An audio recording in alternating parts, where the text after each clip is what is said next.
I only saw Lucy I didn't see a blue penny.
like that.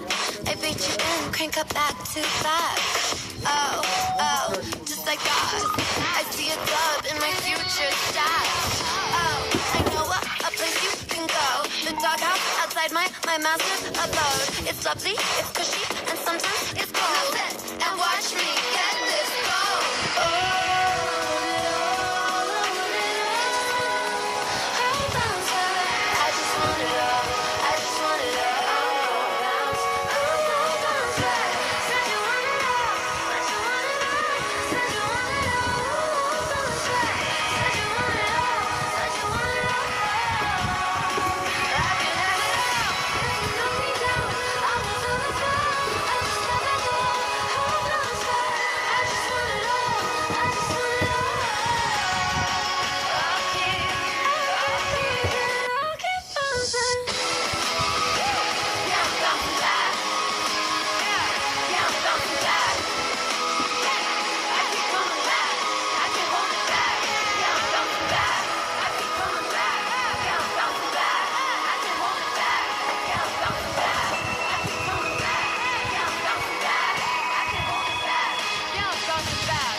Welcome to Heat number 3. I'm in the zone. Are you? There's a lot of things happening today. Some pretty big names showing up in the lobby who are going to be competing for a spot in next week's finals. We'll get to that in a moment. First, just real quick, I heard some of y'all were talking about my hair. Chill, guys. I'm just growing it out. I want to look nice for globals, okay? Cut me some slack. Let's get our analysts in here real fast, okay? It's Kelly, it's Vivid, your best friends. That's right. Look at their shining faces. They are excited because, Kelly, this is a pretty big heat. You know, I mean, Vivid's been breaking down the Heat numbers, and we're going to be doing that as well in just a second. But I mean, from what we got to see yesterday, the drama unfolding, and now Heat 3, we have a little bit more drama coming to our viewers' way, Vivid. I am so excited. We've already had 30 teams that have punched their way into the grand finals next week, and now we're going to find 15 more. Whew, can't wait. Yeah, I know when Heat and play-ins finally finished and then the Heats were kind of determined, all eyes were kind of set on Heat number 3. And because of like some rescheduling and how the Heats have actually worked out, it kind of feels like we've had this buildup of a weekend going from Heat 1 to Heat 2 to Heat 3. Friday, Saturday, and Sunday, our weekend has been filled with entertainment, and I cannot wait to round it out here with Heat number 3 and all of the drama that Kelly mentioned. Oh, man, more on that in just a little bit. First, we kind of wanted to highlight this being that last 8. Height is a path to victory, right? Height is a way to secure a BR and make it through to the finals. We have only 5 games to do it. Or Kelly, they're looking to fight their way through the LCQ. So, you know, what's the strategy here going into today?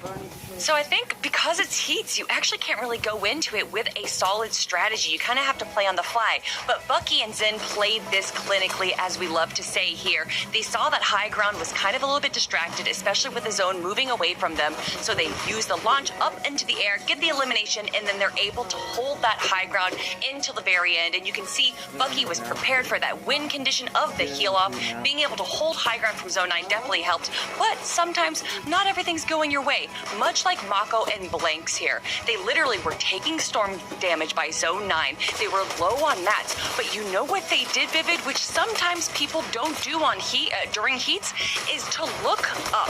Sometimes during heats, for whatever reason, our teams do not like to look up, and literally during that game, no one was on height. And so all Mako and Blanks had to do was see, oh, there's no one up there. And they were able to kind of play that well. They literally were taking storm damage, but being able to observe, see what's going on around you, and use that to your advantage is such a big part in heats just because of how unpredictable it is.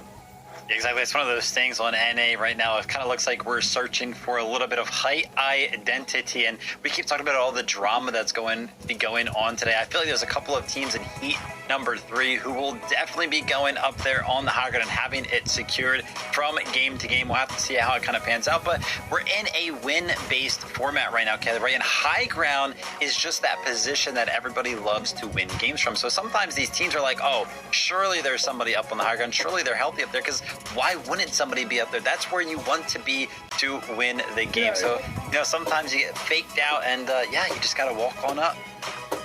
That's tough. Well, today is the day that we need to make sure we are looking up, right? Again, we don't want to take it to LCQ. We want to try and qualify here and now.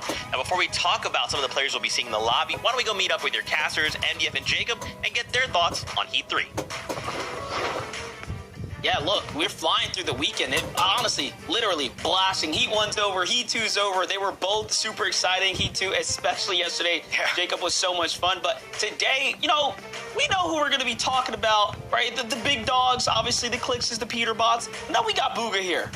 Yeah, let's go back to the OG days. The World Cup champion Bugha paired together with Craze this weekend. And even though today you see there are uncontested south side of Battlewood Boulevard, getting here, that was not the case. They were regular contested, triple contested, quad contested, proving that Bugha's new resurgence to his dedication, his passion of Fortnite is truly here, moving it with clicks. Guy has not seen the light of day, going to show how much time he is putting in this game.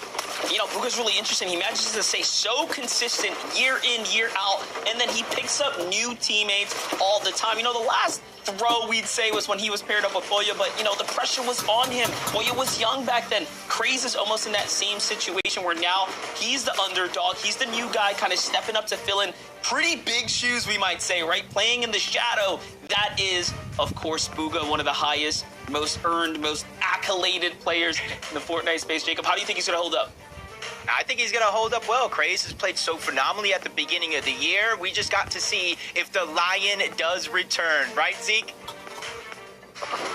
You know, Ask and you shall receive, Jacob PR. You want to hear what a line sounds like? Nope. See, I'm not going to do it. See, this, I'm keeping you guys on your toes. You thought? Nope, not me. Not me. You did. Nice try. Okay, let's take a look at the lobby itself, right? So we did this in the first two heats. We broke down some of the stats of the duos we saw in the lobby. So as we start to kind of bring up some of these numbers, what's interesting is some of these numbers are kind of crazy, right? You know, if we even look at appearances, right?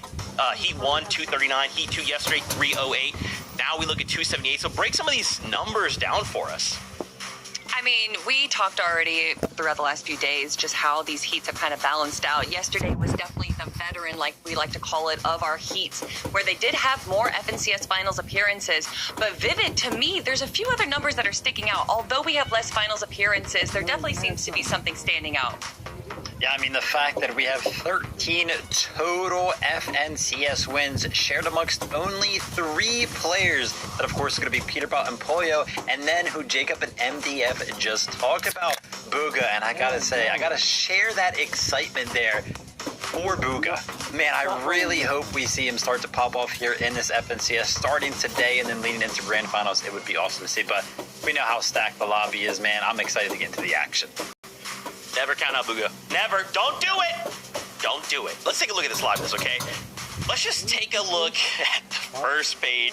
Vivid spoiled some of those, so did MDF and Jacob, but don't worry about it. Let's just look at this first page, right? Take in some of these names right now. Let's look at that top left, Isho and Dolzer. Coming into today, we need a victory royale or to end in consistency in the top 10. What can we expect from this duo?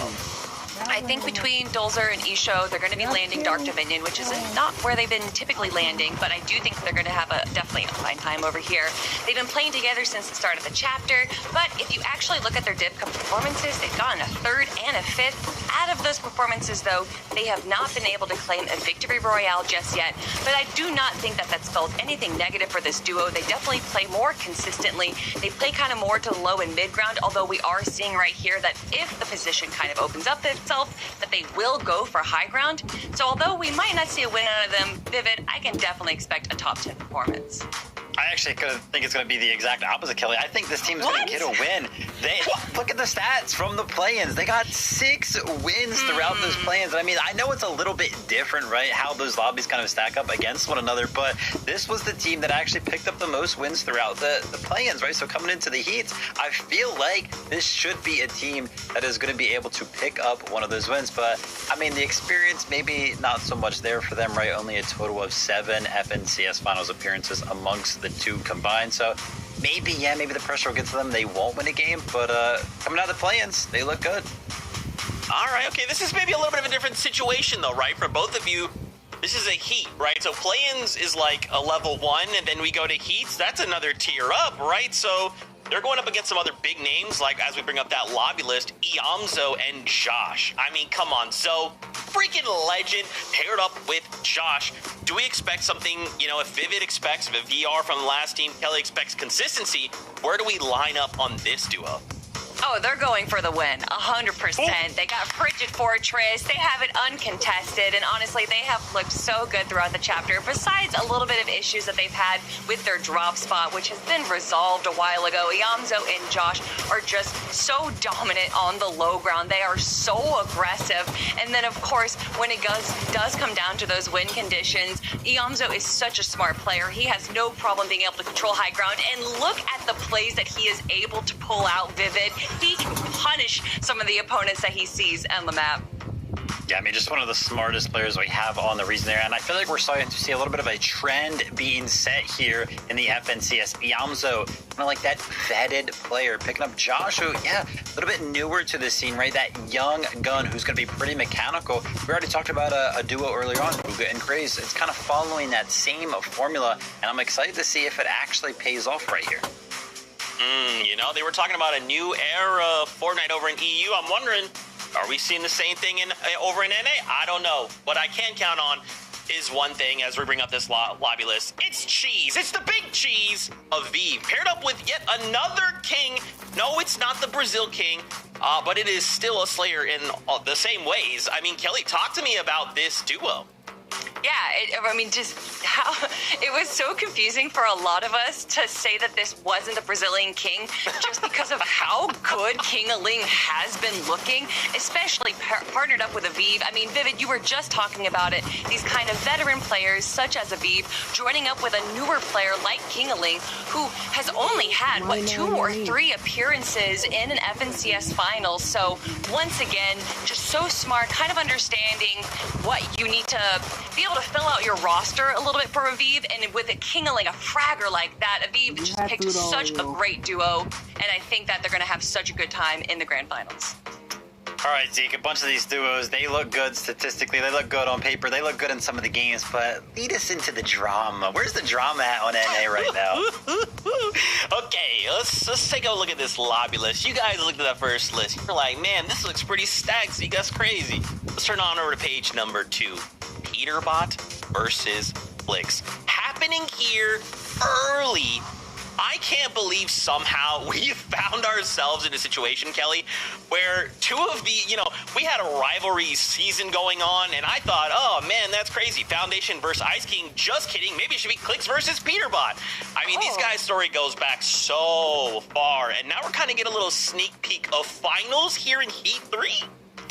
Yeah, there's this episode of Dragon Ball Z where Vegeta and Goku are in the World's Strongest Man competition, and they face each other in the first round of 32, and Krillin says, this is like having the last round first. And I kind of feel like we're getting a little bit of a taste of that right now between Peterbot and Clix. And if you go back and you look at the lineage, if you look at the numbers here, there's FNCS titles obviously goes to the way of Peterbot. But for me, Vivid, it is not looking at the comparisons. It is looking at the growth, the climb that we have seen from Clix and Higgs. And for now, I think that this is the closest that we have ever seen Clix and Higgs be able to take on the juggernauts of Peterbot and Pollo. Yeah, obviously, there's a lot of talking around the town about, these guys going head to head. They're in calls. They're always talking about each other and everything like that. But in game, like Kelly has kind of pointed out, yeah, that skill disparity right now feels pretty close. And even sometimes in the way that they play the game, Peterbot and Pollo, we know exactly what their plan is going to be in the end game. They have been the height kings on NA in the world for as long as I could possibly remember. But take a look at some of the Clix and Higgs games and how they've played out some of the tournaments, some of the scrim games. I feel like they, as a duo, also are going to be interested in going for the high ground, or at least they've been practicing it, right? They know the plays. They find the synergy to go ahead and go up and secure the high ground. The only question that I have is, right, they know they're going to be in the same heat as Peterbot and Pollo, the ones that are going to be up on the high ground for sure. Are Clix and Higgs going to have the confidence to put all of that practice into fruition when they know who is going to be on the opposing side up on the high ground? That, to me, is the big question that I want answered today. And, I wouldn't be mad if this was able to happen over the course of all 5 games. If neither of these teams won a game, but, of course, they were secure on that leaderboard, I would love to see it happen all 5 times. Okay, I like that. Obviously, we're going to ham up the rivalry between them. I think at the end of the day, they are still, they're good friends. If you're tapped into the Big Bretta Faxity, he kind of called out himself. At the end of their one tournament, they kind of came together and like, hey, look, it's all good, man. It didn't work out, but look, respect, right? So we're excited to see so many big names fight it out here in Heat number 3. It could go any which way, but I'm getting word. The battle bus is ready. So, Fortnite fan, buckle up. Heat 1, or Game 1 of Heat 3, there it is. Starts now. It's been a wild ride just to get to this point already, Monster. From Heat 1, Heat 2, 30 teams have already punched their ticket to finals. Today, we got 5 more games, 15 more spots, and you want to make it in here because LCQ just gets so much harder. Yeah, it's going to be a short break, a day off, and then straight into the LCQ. So there's no rest for the week. This is going to be a very close competition. Here today, I mean, you're looking at the duos that we're jumping on, and we really get to round out the story now for NA here. Yeah, especially since if you look at Heat 1, a lot of our big names chose to play through consistency. That way they got that extra practice. Heat 2, we saw a lot of our superstar names win games early, get the rest of the day off. It's only imagine what we're going to see here because we got Peterbot Pollo contested drop. If they win game 1, who knows? Teams probably could move over there. Maybe they feel a little bit comfortable. Same thing with Clix and Higgs as Wonky Land. And these are some of the best best POIs in the game right now due to the Rift, due to the Ferris wheel. It's just almost unlimited mobility while everybody else has to rotate to the zone. You can dodge that mid game. You can dodge a lot of the damage and the chaos. It's just a matter, do you win a game? Do you play for practice? And I think that's the biggest question for a heat like this. But Lucky, the game is ready and our questions are ready to be answered.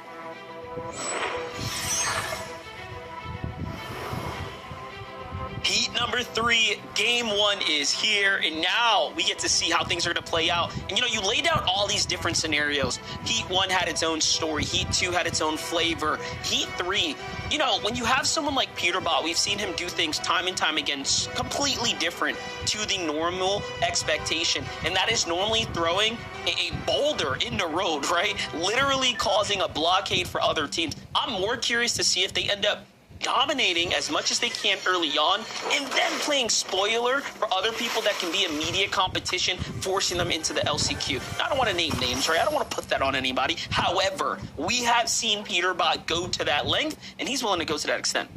Yeah, and already you can see that the reputation that they have for off-spawn fighters, they're actually not contested this time around. Smacked and Ace, they went ahead and marked that drop spot saying, hey, we're going here. So now they have a chance to surprise contest somebody else and really catch them off guard. As we got Tyler and Chance, we probably missed the off-spawn fight. It happened this quick. Tyler with the first drop onto Rezi. Paper takes a 1v1 against Chance, and they quickly wiped them off the map in game 1.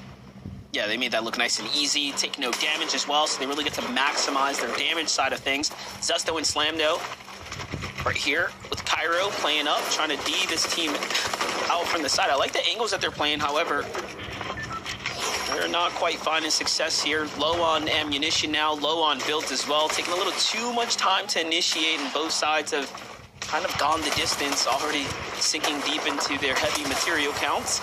MVP ends up turning things around, and that's what I'm talking about. Take a little too long to initiate, and now it comes down to 50-50, and MVP just has the better loadout. Yeah, just getting that purple shotgun right out of the gates. And this is one of those drops where you can 50-50, but there's chest on top, there's chest down below, there's floor loot scattered all around that building. So sometimes those do get a little bit prolonged, and you got to find an opportunity to capitalize on any mistakes. You see Aiden and Waffle trying to hide. They see the team go into the bush, quickly fires that shot in. No big damage going off just yet, but they do have some splashes and some minis to regenerate some of that shield. It's just all about timing here, because you see in 4 fields, there's a third team in the distance that can definitely disrupt this, but Waffle sees that from a mile away. Good damage, and it wasn't even on the team he was initially trying to fight. Yeah, that was crazy. A couple headshots right there, put him in a strong position here, and, you know, if I'm hitting those shots, I'm pretty content with where I'm at on the surge, yeah. I gotta say, you want to back off now. They've taken no damage here, and they've laid down the law for a little bit. Meanwhile, in the feed, though, I think Hoyos continue to get active on the team that was just their north side of the drop, so it seems like things are heating up for Peterbot and company already. For Waffle Joe and Aiden, I do like this decision. It does look like that we're going to try to box fight that team down below. Third party comes in, they get their damage, and they just leave. Monster, this is literally exactly what you were talking about. The team landing just above Squibbly Shores. They have a 2v1, and they make quick work of that one, and that's their second elimination. So you could tell they chase down Lawrence and Batman Joe. Yeah, quick, easy eliminations. You know, it's one thing to contest them head on, it's another to land near them. And if you stick around for too long, I mean, it happens time and time again. If any team does studying on Peterbot and Boyo, everyone in their vicinity is a part of their strategy. You know, like, they'll eventually have something for you. You got to be prepared for that every single game. And, you know, if you're not prepared, well, you'll learn a lesson here today in heat number 3. These set lobbies, Noah and Carbone, remember, they were pretty much going head-to-head, Jacob against Moxie's duo, so it seems like they've managed to survive the drop so far.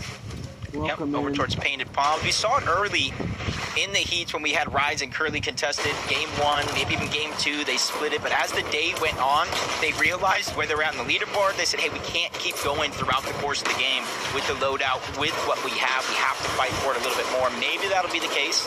Josh Iamzo uncontested towards Frigid Fortress, and they're able to get a lot of what they need for their loadout here at their actual POI, and depending on where the zone goes, that's where they have that rift over towards their west. They can immediately move towards the south, so they have a lot of options here. Definitely enjoying the options, but let's jump into the fights right here.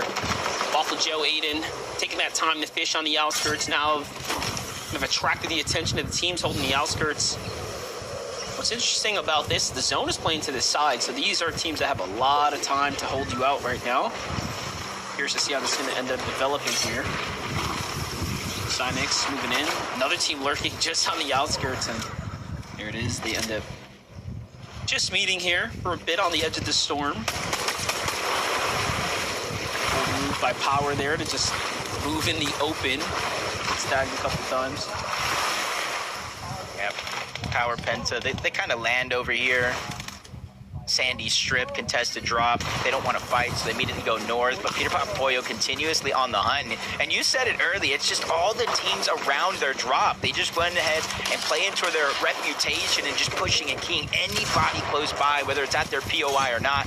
As a whole team up above, you see Peter Pot shockwaving up, trying to continue to maintain that high ground advantage. Drops down, but it's Pollo who gets knocked altogether. Logan gets the elimination as well. Full HP, 2v1 against Peter Pot on the other side, and now he's making that decision. It's time to shockwave off. They built so high up that you're going to have to use a lot of resource if you continue to maintain that fight. But luckily for Pete, even a third-party shots come in to try to cause a little bit of a distraction.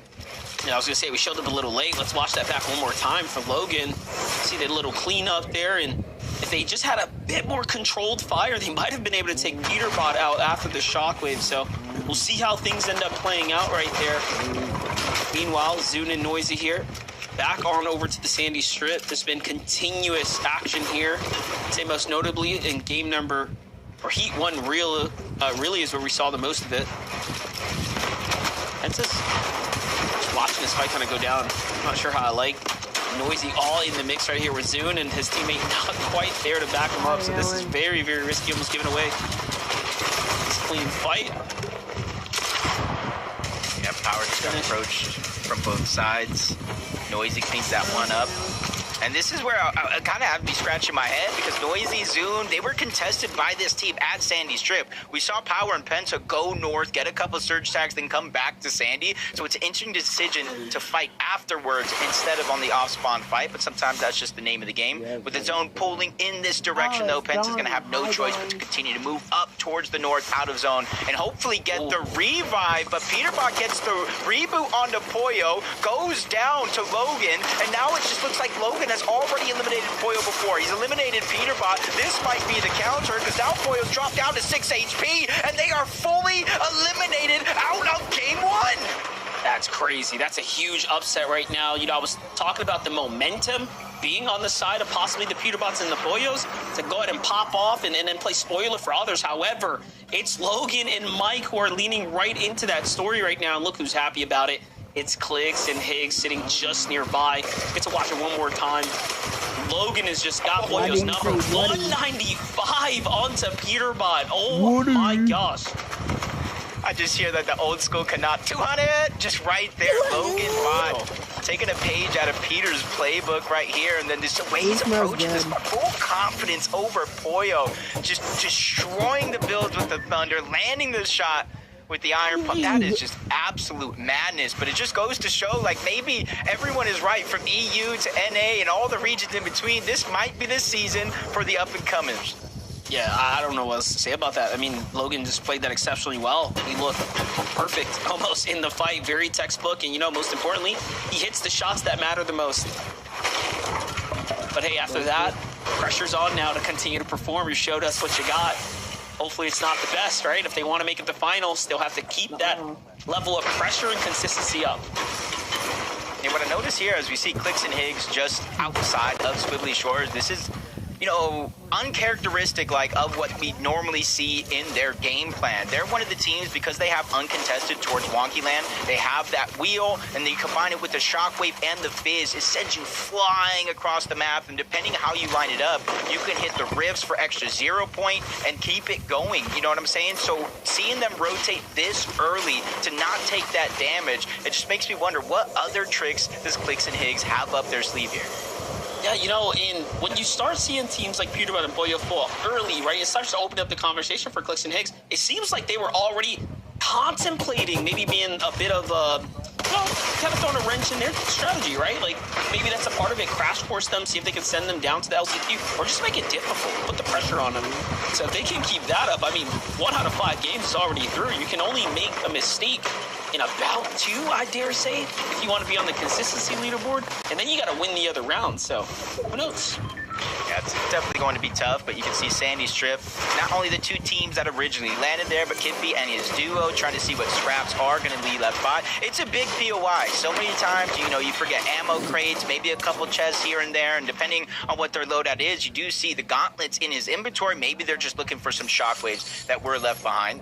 Still got to be careful, though. Noisy Zune, they are still in this location as well, and they're lurking down towards the bottom, so it's easy to lose sight of somebody that is around the actual position. We jump on board. Bugha and Craze, though, already have their 2 eliminations, 6 points, quick to rotate north from Battlewood Boulevard, so you can see they're prioritizing rotation early here.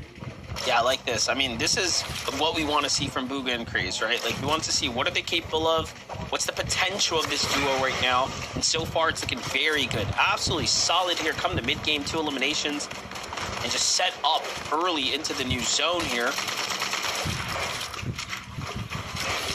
far, so good. And a very aggressive loadout as well, like the Thunderburst SMG in the hands of Craze here. So I'm keen on seeing if they end up wanting to play for Hyatt.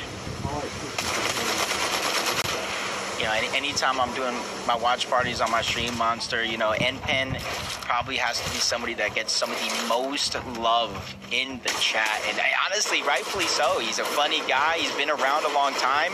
He just kind of missed out on a few qualifications last year. Now he's paired with Jack, who's honestly getting better and better with each and every event that he does play. And now you combine them here. They're uncontested just west of the actual Frigid Fortress. And so far, they've made it a priority to rotate in towards Dark Dominion and start to build up. This is going to get them a chance to recoup any of metal that they've lost up until this point. So honestly, I want to see NPen and Jack do well here today.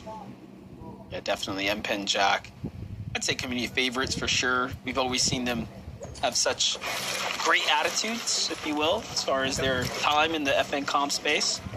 Chance and Tyler, on the other hand, right now playing this bit of high ground here, looking for opportunities all around them. Zone starting to close in really quickly here. A few teams on the outskirts, they're just about safe right now, so pretty strong positioning here to play the gatekeepers of the Edge of Storm right now.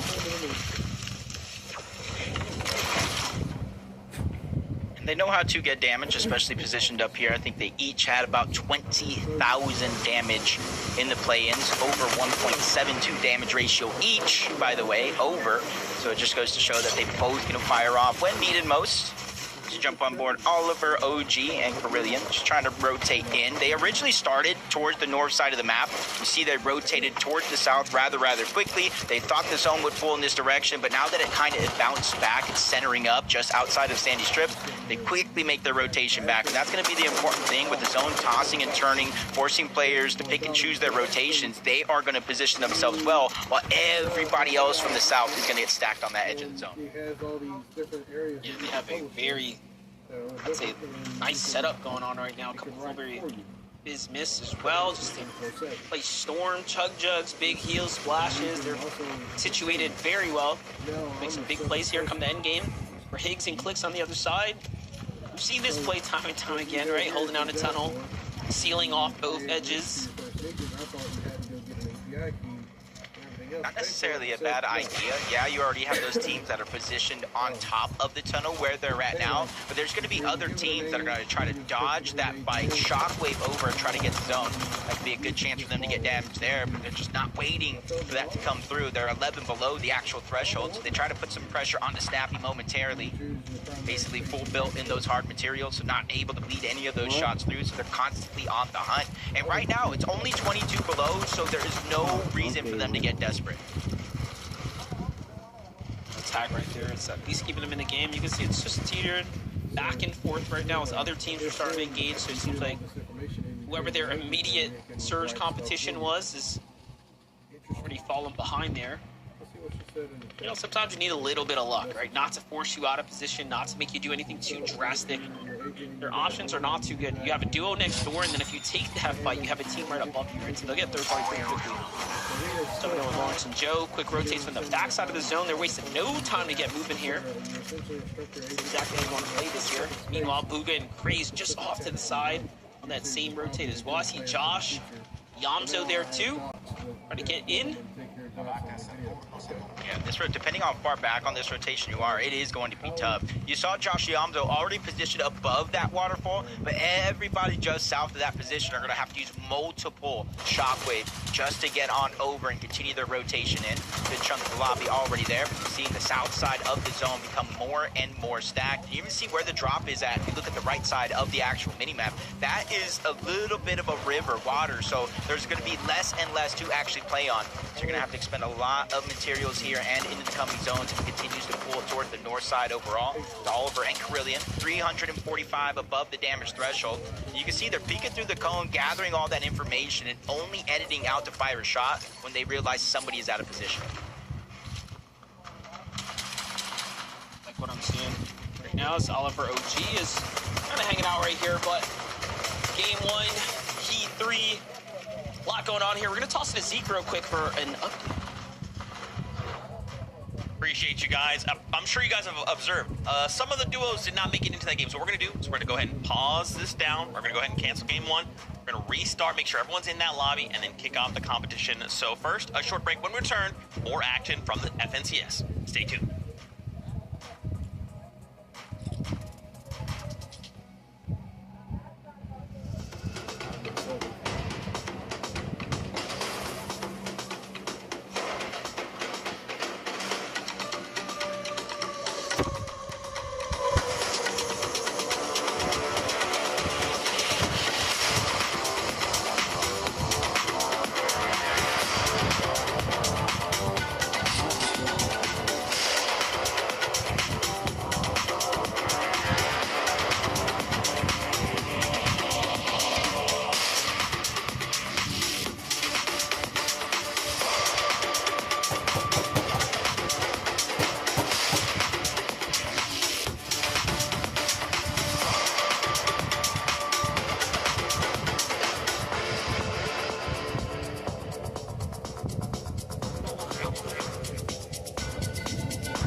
To give it 100%, cause I'm a beast, so lower your head.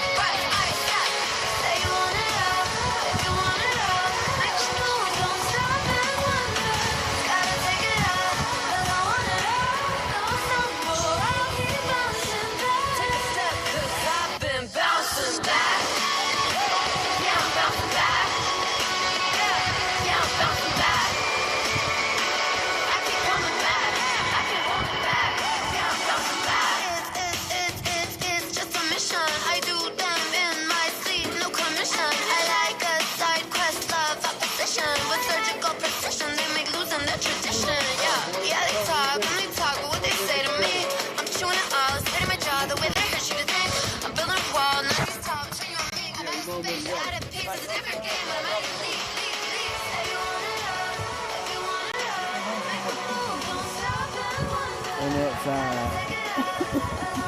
5:36. Take a step, 'cause I've been back. Oh, just like that. I beat you 4 down, hours. crank up back too fast. Oh, just One. like that. I see a dub in my future stats. Oh, I know a place you can go. The doghouse outside my master's abode. It's lovely, it's cushy, and sometimes it's cold. And watch me get this gold. If I something. I just want it all.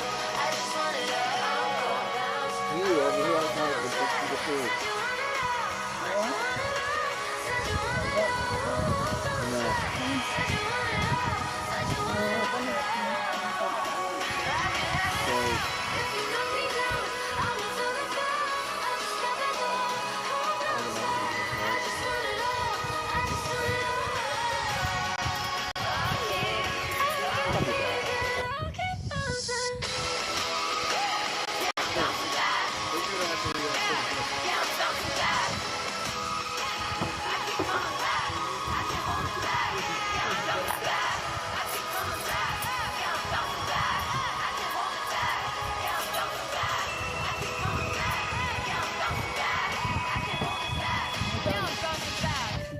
Be quiet, cat.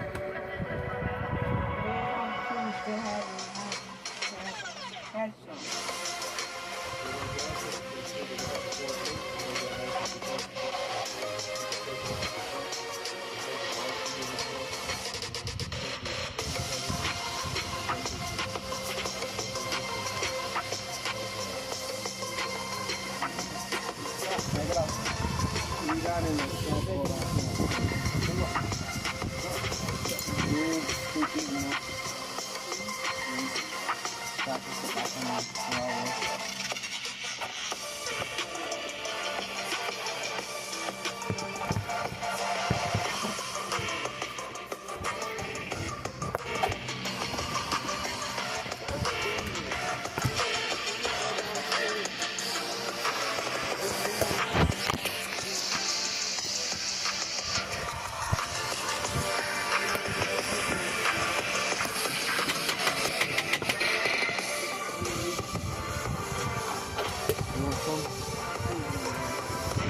My turn.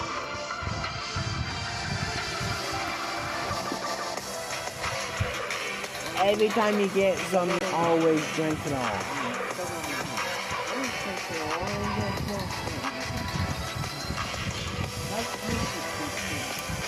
No.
to your consent to give it 100%, cause I'm a beast, so lower your head.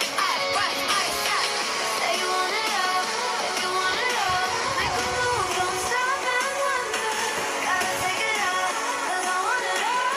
Don't stumble, I'll keep bouncing back. Take a step, cause I've been bouncing back. Yeah, I'm bouncing back. Yeah, I'm bouncing back. I keep coming back. I can't hold it back. Yeah, I'm bouncing back. It's just a mission. I do them in my sleep, no commission. I like a side quest, love opposition. With surgical precision, they make losing their tradition. Yeah, they talk, but what they say to me. I'm chewing it all, it's hitting my jaw, the way that I hurt you today. I'm building a wall, 90s tall, between you and me. I'm out of space, you're out of peace. It's a different game when I'm out of your league. Say you want it all, if you want it all, make a move, don't stop and wonder. Gotta take it out, cause I want it all. Take a step, cause I've been back. Oh, just like that. I beat you in, crank up back too fast. Oh, just like that. I see a dub in my future stash. Oh, I know a place you can go. The doghouse outside my master's abode. It's lovely, it's cushy, and sometimes it's cold. And watch me get this gold.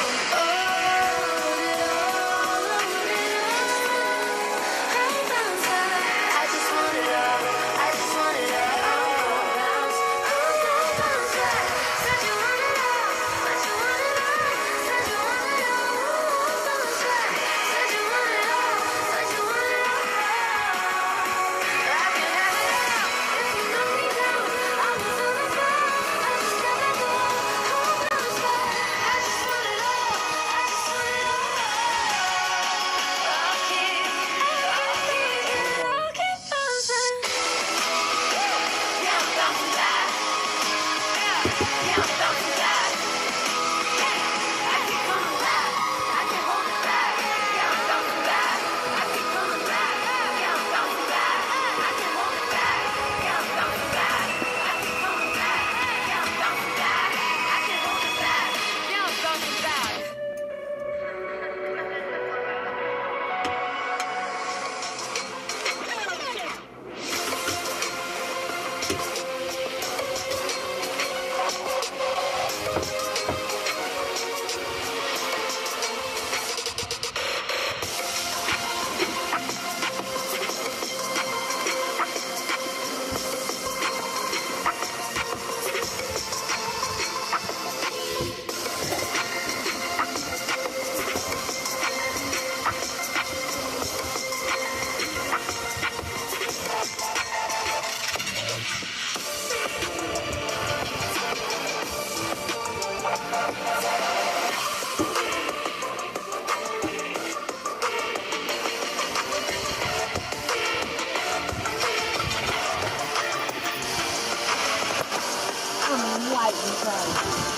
You will have to test it too. About making tea. Why is that tea sweet? I can't taste tea sweet. With 11 feedback.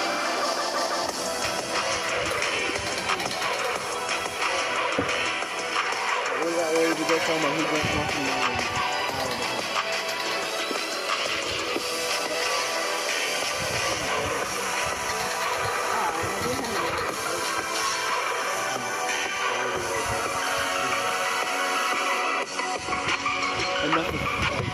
A big enough sip.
Elena's dad's plate.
you in, crank up back too fast. Oh, oh, just like that. I see a dub in my future stash. Oh, I know a place you can go. The doghouse outside my massive abode. It's lovely, it's cushy, and sometimes it's cold. And watch me get this gold.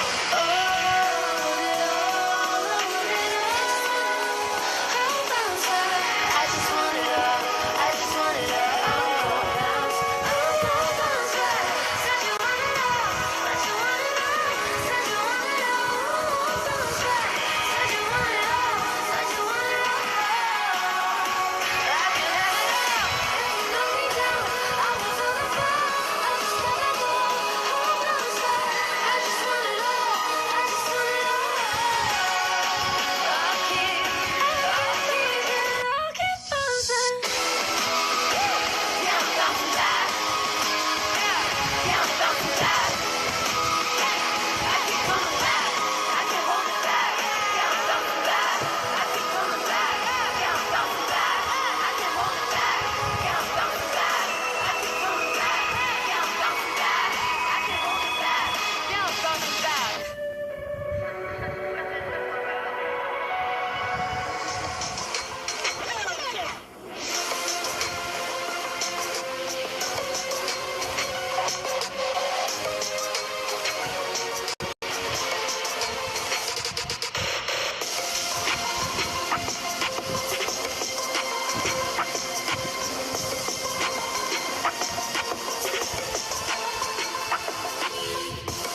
lovely, it's cushy, and sometimes it's cold. And watch me get this gold.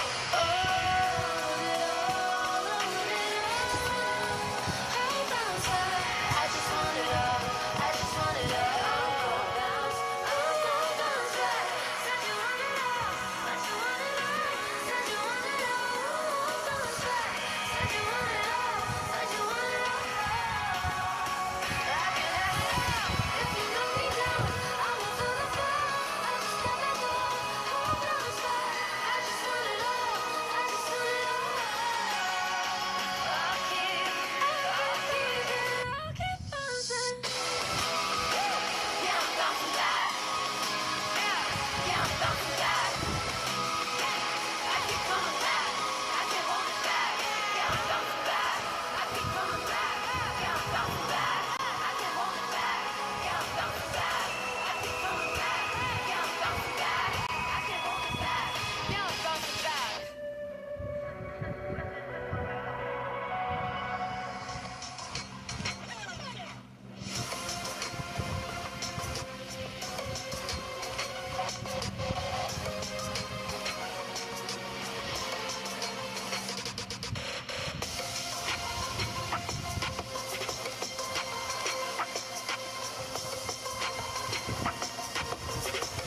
fam, welcome back to the FNCS. We sincerely apologize for that.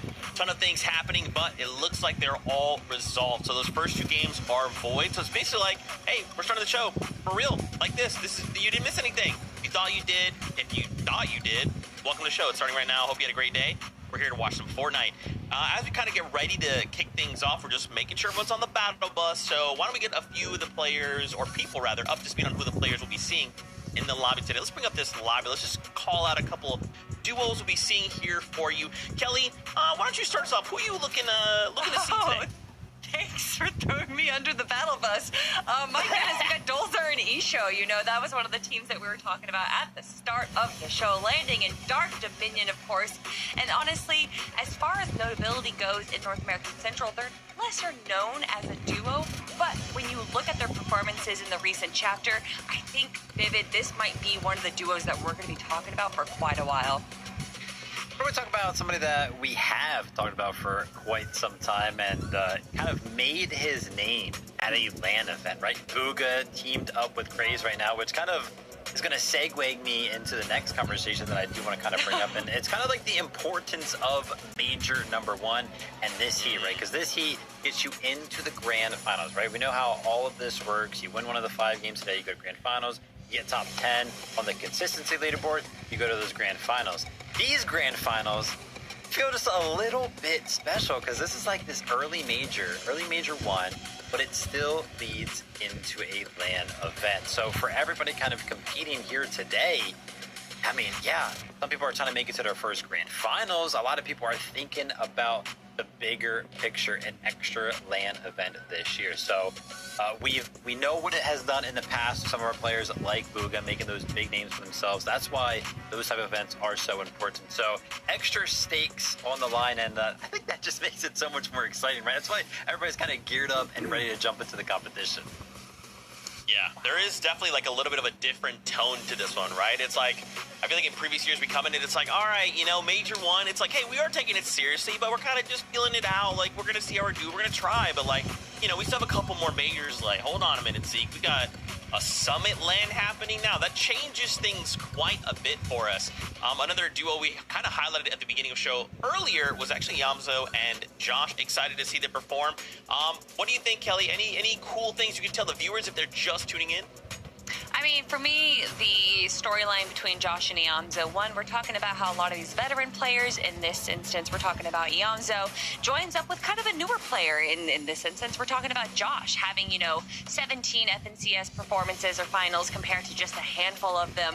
You kind of have this disparity of, well, if Iamzo is going to be bringing, is he going to have to carry Josh? But then when you look at what they are bringing to the table as far as who is the IGL, who is the fragger, they honestly are complementing each other so well. And I talked about at the start of the show, there was a little bit of concern as far as their POI goes for Josh and Iamzo, but it seems that they got Frigid Fortress. They're pretty confident there now, and I think that they're going to have an incredible performance in the grand finals. That's right. It's a Kelly Link guarantee, everyone. Josh and Iamzo, regardless if it's a victory royale or through consistency, I think they're making it into the grand finals. I don't know if we can be talking about guarantees. Yeah, those guarantees have gotten some people in trouble as of late. Obviously, this lobby list shows off 25 of our teams. Let's see if we can take a look at the other 25 that are going to be filling out this lobby for Heat number 3. And this page is where we got some of those big hitters, that drama that we talked about earlier, right? We got Clicks and Higgs over on that right side of your screen. Peterbot and Pollo. Very, very excited to kind of jump back into the action. Obviously, games number 1 and 2, they got voided. I feel like the Peterbot fans were a little bit scared after watching that one go down early in that game. But, of course, a blessing in disguise for them as we are going to be restarting that game. 5 games left to go for us. 5 games left for Peterbot to go ahead and revamp himself as the best player in the world. A lot of talk in the offseason about being a little distracted, playing other games and all of this, but I can't lie. And sort of like old fashioned, it looks like he's kind of revamped, back on the game, playing every single day, and they look very, very good right now. I will say, Zeke, that when you talk about Peterbot, obviously you have to talk about Pollo. And since we're kind of in this, nebulous state right now where we're just kind of waiting for the game to start, I love the dialogue that we've seen throughout the last few weeks, months, where Peterbot, he wants someone to IGL for him. Peterbot wants to be able to just be unleashed, go onto the lobby and be able to eliminate everyone. And with Pollo, there's been a big question mark on if he's going to be able to do that. And we've talked about how Pollo is able to kind of complement Peterbot in the sense of he is just kind of staying right next to him. He's able to kind of just like follow him along. But is he going to be able to IGL? And I think Pollo has made incredible strides and growth as far as that goes, or Zeke. Okay, I like it. Well, you know what? I'm getting word. Games are ready. Again, sincerely apologize for the delay, but it's all good. We got Fortnite, and it starts right now. Casters, over to you.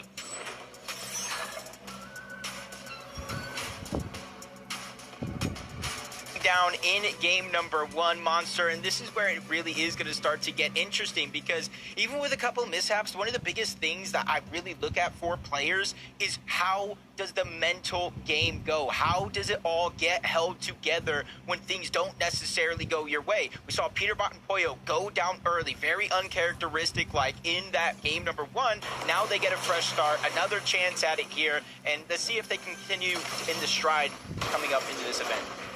Yeah, there's no deja vu here, guys. We're getting right into the action. We're trying to pick up the pace here. Peterbot, Pollo obviously have somewhat of a blessing in disguise, a second chance, if you will, at this first opportunity here to push through a qual spot.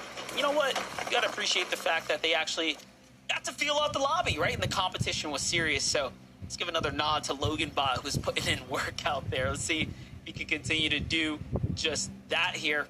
The dynamics are going to shift for many inside the lobby, though, right? Like, obviously, now everyone's kind of gotten to get the jitters out the way. A little adrenaline gets to kick in now, right, as the days kind of edged on. And you have to imagine that even Boog and Craze here, right? They're fired up right now. Yeah. Kind of being in a similar situation before. You got to wonder, Booga and Craze, you know, they get uncontested. They have a lot of time to theory craft these games as the zone continue to reveal itself rather early, so they know they have a ton of time here in the early game to loot up the south side of Battlewood before they actually have to start making a move elsewhere. You see Void in the distance, Yemity in the distance as well, and this is where you got to start to be careful, because even 1, 2, the small amount of damage when it comes to Storm Surge plays an impact later on in the game. Let's see if that ends up playing out for this team as well. Oliver OG, Carillion playing that northern side. We know that, again, you're relatively contested. Last time, though, you said it, though, right? You saw Smacked and that other team just kind of move off to the side. So I am curious if folks are placed up a little different here. But jumping in with Tyler and Chance. What is happening here? A little lurk play potentially being lined up right now. Well, they know these enemies are close by. There's some leftover loot here, and they needed that. This almost seems like they might have been playing off a reboot. What do you think? Yeah, probably just one of those split contested drops to where, you know, you don't actually fight it out of the gate, so you're just kind of taking the scraps on the outside of the POIs. Last time we saw Tyler Chance take aggression to this occasion very, very quickly. They're able to take him down, but just a whole different approach. 90 players still up, and this is just following the trend of the entire weekend so far. Something you know, the history of Fortnite, the game number 1, the early portions of a tournament tend to be slower than the rest. They like to feel each other out, see what they can get away with, and then go from there. So today being a much different day out of the usual tournament vibe, right? So I think everyone here is probably on their toes, and if anything, that caution's going to come from the fact that, hey, I may have blown it, right, in that first chance. So this is again a new opportunity. I am curious to see how this is going to play out. Some even have almost played their strategy early on, right? A lot of time between where we started and where we are today. A little bit of studying happening between those blocks there, but for Yamzo, Josh, the team that everyone, of course, has high hopes for. This is a draw spot that has been highly contested in Heat 1 and Heat 2. They seem to have a lot more respect demanded here in the lobby, and I mean, from what I can tell from the loadout, it seems like no one's really giving them too much pressure right now. Yeah, this kind of booting up. You talked about them being uncontested. They can't max out their metal at the actual POI itself, so they go to this little building here where they can kind of get the rest of the material that they need. You know, metal, probably the most precious of all the building materials in this game, so you got to make sure you have it ready to go. And they got the zone early on, so again, another team that has a lot of time on their side. Let's jump on board. Perkin and Stone, you see they're kind of in a stalemated situation against Paper and Rezi, and With 90 players still up, these little fights right here, even though you got two teams ready to kind of fight it out in this situation, you see how many other teams are in the minimap. You hear the noise, you start to look on over, and when you're in an active build fight, that's easy search. Yes, great tags Yo, right now. what's up, Quit? As well Yes, from I'm Fergie. Hill. That's the most important part, is actually I did landing not those see. tags. I We've did seen a lot not of see people that have you said yo opportunities at for first. Spoil 'em. It didn't really pop up. Aviv, But Kingaland right yeah, I'm now, Hill. on the move here. This is what I would say a surprise duo for me. I didn't expect to see Aviv pairing up with someone like Kingaling. This one caught me a bit off guard, but hey, another one of those conversations where, you know, King's just continued to kind of earn his way through the top tier player, you know, the veteran roster line. And it seems like he's at least showing out right now for Aviv. He's someone who's also been given plenty of chance in the past, right? Most notably, I'd say we've seen him with Skittles back in the day, with Bugha for quite some time. So he's definitely earned his respect on the region. Yeah, and he knows what it's like to play at the Global Championship as well. Let's jump on over to Jack and N-Pen. We saw Josh Niamto that actually take the Frigid Fortress. Jack and N-Pen, they take a little bit towards the west, a split drop that they call their own. And you can see they're getting a good amount of loot from the split drop. They got the Chug, they got the Slapperoni Pizza, a gold AR, so they're definitely set up, ready to go. The biggest thing is going to be their surge. With the zone pulling towards the south, they have two decisions to make. Do we focus on our rotation or focus on getting all the surge on the teams towards the north? And right now, it looks like they're going to prioritize the rotation first. Time to rotate for Zifto. Slam right now. Just playing this bit of high ground here, trying to look for some early tags. They're finding themselves well above the surge damage threshold here. Is that starting to turn on? There's going to be a lot of players that are going to have to worry about this one. 91 standing right now. This is relatively congested lobby here. Noah W Play is still alive in the distance there. You saw Eve based up. Meanwhile, Peterbot Boya also alive now, right? Much different situation than the last time. Nemesis of Logan Bot and Mike to the left there, but then ties. 0 PC earnings here in the distance. I don't even know if he's there or not. I can't tell. I saw him for a split second. Poyo's behind. He's shockwaving as we speak. I see him moving in the mini-map. Good distraction coming out from Peterbot. Good damage as well on ties. And there goes the flank from Poyo. The pincer. They get two different angles. And now with the Mythic AR, they're just going to spray into the box. Get the elimination on the ties. But I do like the heads-up play from his duo to shockwave out. Realizing I can't be the hero. There's no way he's going to get that revive off in that situation. So he's trying to live to tell. Hopefully get the revive back later on in this game. But it looks like Peterbot and Poyo are going on the hunt. Yeah, he didn't go far enough. And Peterbot and Boya seem to have figured out exactly where he might have been positioned up there, trying to hide out. Yamzo and Josh right now moving right through slams and Zifta kind of base there that we saw, that big surge tower here. The terrain's going to play into their favor. They don't get spotted out. They save a lot of material moving through there.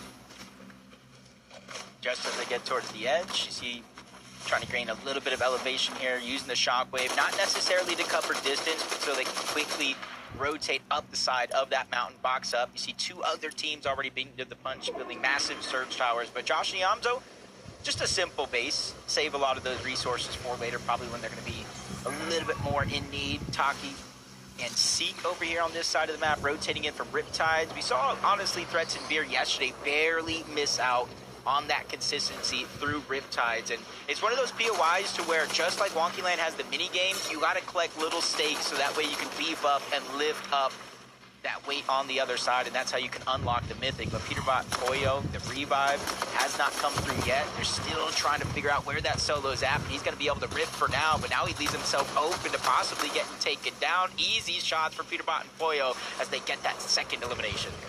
Yeah, there it is, picked up there. You know, I'm not going to lie, I thought we were going to be jumping into the replay when we saw Peterbot land right on top of him, but hey, he fought long and tried his best. Fortunately, in the end, he does end up falling there. So a couple points now swinging to the hands of Peterbot and Poyo. The first of the game.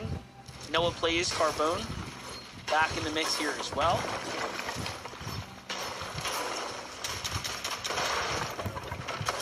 Right for a little position here. You can see on the mini-map kind of what they're fighting for, that mending machine down below. Whether they get patch-ups, extra resources, depending on which one's there, you can buy splashes, the Fizz Bomb, and Chug Jugs. but it does look like they're just going to continue to build up their shield resources. Some extra big pots coming out for Carbone and Noah Plays. And the team right above them, Slam and Zypha, they just kind of ran out. They said, hey, we probably don't have the gold. We just go ahead and rotate in, make it safe now instead of letting this team think we're trying to fight them. Iffy.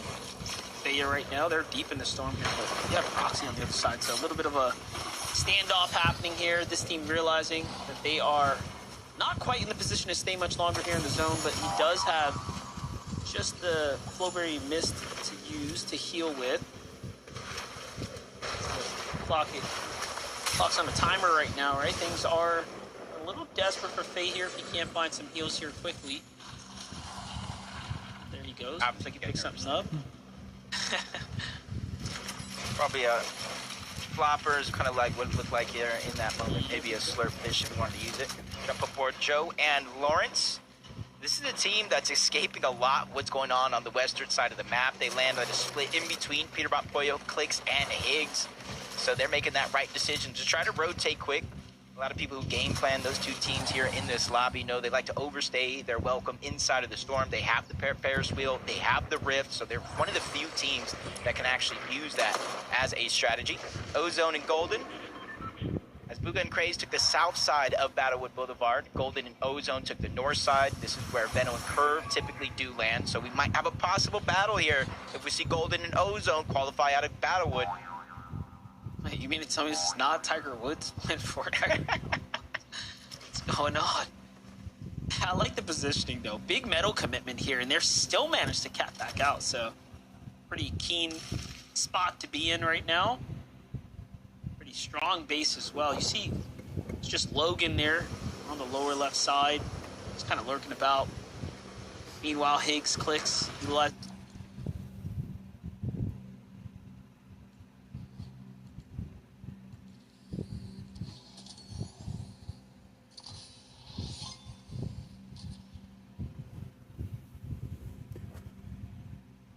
That same strategy we saw before. This one's going to allow them to send themselves flying into any direction that they want. They already have the map mark, so they know exactly where they want to be here. Just thinking which version. There's two different versions, and right now they're going to use the basic one right now. And the reason why I talk about two different versions is there's one version here where you combine the actual Fizz with the Shockwave, and you do the Ferris wheel. You go up top and glide. But real quick, Noah Plays, 6 seconds left. Carbone's already down. Last time we saw them, they were hiding over towards this vending machine, but a whole nother team rotates in. They're trying to steal it away. Carbone goes down, so he's finally taken out. Noah Plays was eliminated as well, but it's a whole nother third party here in the mix trying to attack. That's Kiffy and Faya. They've returned back in this direction to try to take what they hope is theirs, but you can see why that is a prominent focus. They're 12 below the damage threshold. It's not a reason to get desperate right now, Monster, but they realize in the back of their mind, we're 12 below now in the early portions of the game. That's going to get worse if we don't get damage quickly. Crazy timing too, right? We just saw them rotating on the outskirts, and then, oh my gosh, talk about bad timing. Kiffy's caught off guard. PRX Lice here ends up getting the full finish and an insta down on the him there. And that's what happens if you let your guard down, and I'm sure he's regretting not just splashing and moving in. Meanwhile, Flowberry Mist coming out from Al, just trying to stick around to see if he can pick up the card before rotating out. But also, look at this. The Surge has turned online. They're now even further below because the damage they did to them is essentially negated, right? You can't get yourself eliminated and trade back that damage, not in the new Surge style. Just tries to go ahead and heal up there, but they returned back to clean that one up. Yeah, that was just a tough situation because not only was he below the damage threshold, it was active Surge. So every 7 seconds he would take 25 damage from Surge itself, and then 7 seconds from the Storm, so 32 damage every 7 or so seconds. It's a possible situation to survive. Dozier and Ishu survived their onslaught. Storm Surge affecting them as well, but they're going to be above the damage threshold now that they got those 2 eliminations. And that's sometimes what happens in games like this, where the zone goes from the far north side of the map, a team like Dozier and Ishu, and then just pulls all the way towards the south. You're battling with so many other teams that might not have the damage either. I was going to say, that was impressive, though. Those were 2 teams that both needed the Surge, and they finished it up so fast that they managed to get out with plenty of extra heals. This is almost a rarity, right? Normally, a team that exits out of the Storm in a situation like this is going to be in full shambles. even now being held out, though, they do have to be careful. They're ticking for 5. I think the lobby, of course, knows that there's going to be some serious danger coming from this team. Keeping the storm there. Champs and Amen on the side there as well. Late rotates here for a few. And although they had the extras, just talked about it, the surge turns back on, and they find themselves right on that line again.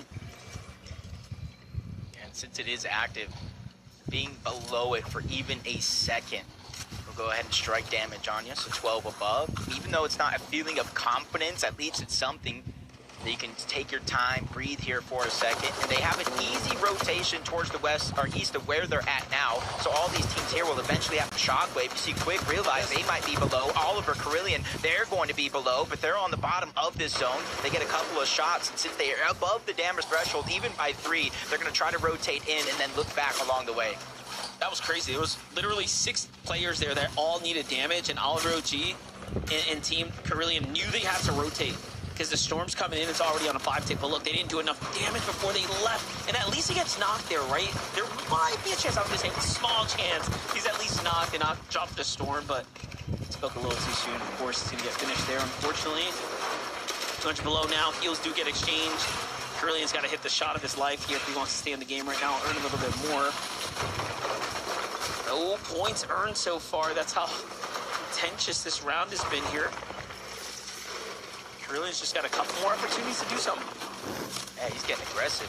He knows the situation he's in. Even though Storm Surge will turn off if it gets below certain players in this zone, it needs to go below 40 overall in the game for it to turn off once and for all. As Taki see, they try to dodge the solo down below. They run into a whole nother team right in front. Lucky for them, they were already well above the damage threshold. So big damage like that isn't going to hurt them much, but we go into the next zone, the next Storm Surge threshold, and they drop just a little bit, but at least they're still above. This Bugha Craze positioned strongly right now, but they will have to rotate. The zone's flying far north, but hey, it's still on the western side, right? This is where the bulk of the players have managed to rotate in through, and Bugha's just trying to strategize the move right now as he's looking out. See all the bases, all the teams stacked up here on this western edge. Craze doing the same strategy. Just cone peeking here. Peterbot Pollo still alive, dead center. They're gonna have to move as well. See them elevated just a little bit. They have options here. Shockwave, actually use the bounce, or just get the effect and try to run their way in. And it is going to be the first of the two, but somebody drops down low in that instant, blocks the Shockwave from actually letting them move on out. And now the zone is creeping in, so they are going to take damage, but Peterbot sees somebody lurking around, tries to go for a shot, but realizes the zone is there as well, so they have to progress forward. Quickly get staggered out just for a moment. Another team rotating by, but yeah, I like how quickly they're not only just boxing up, getting damage, but rotating yet again. They're not afraid to use their resources here because they know they can get an elimination at any moment. Yeah, they paired up there, right? Not to burn their shockwaves individually, but as a team instead. Meanwhile, Clicks and Higgs, little deja vu at action here. After, of course, playing for high ground, they found their success. They're trying to get right back to it. I don't think they could win this game. I mean, that's just a nice little storybook finish for them, but still a long way from where we are right now to the end. Of course, Peterbot Pollo knows is up there.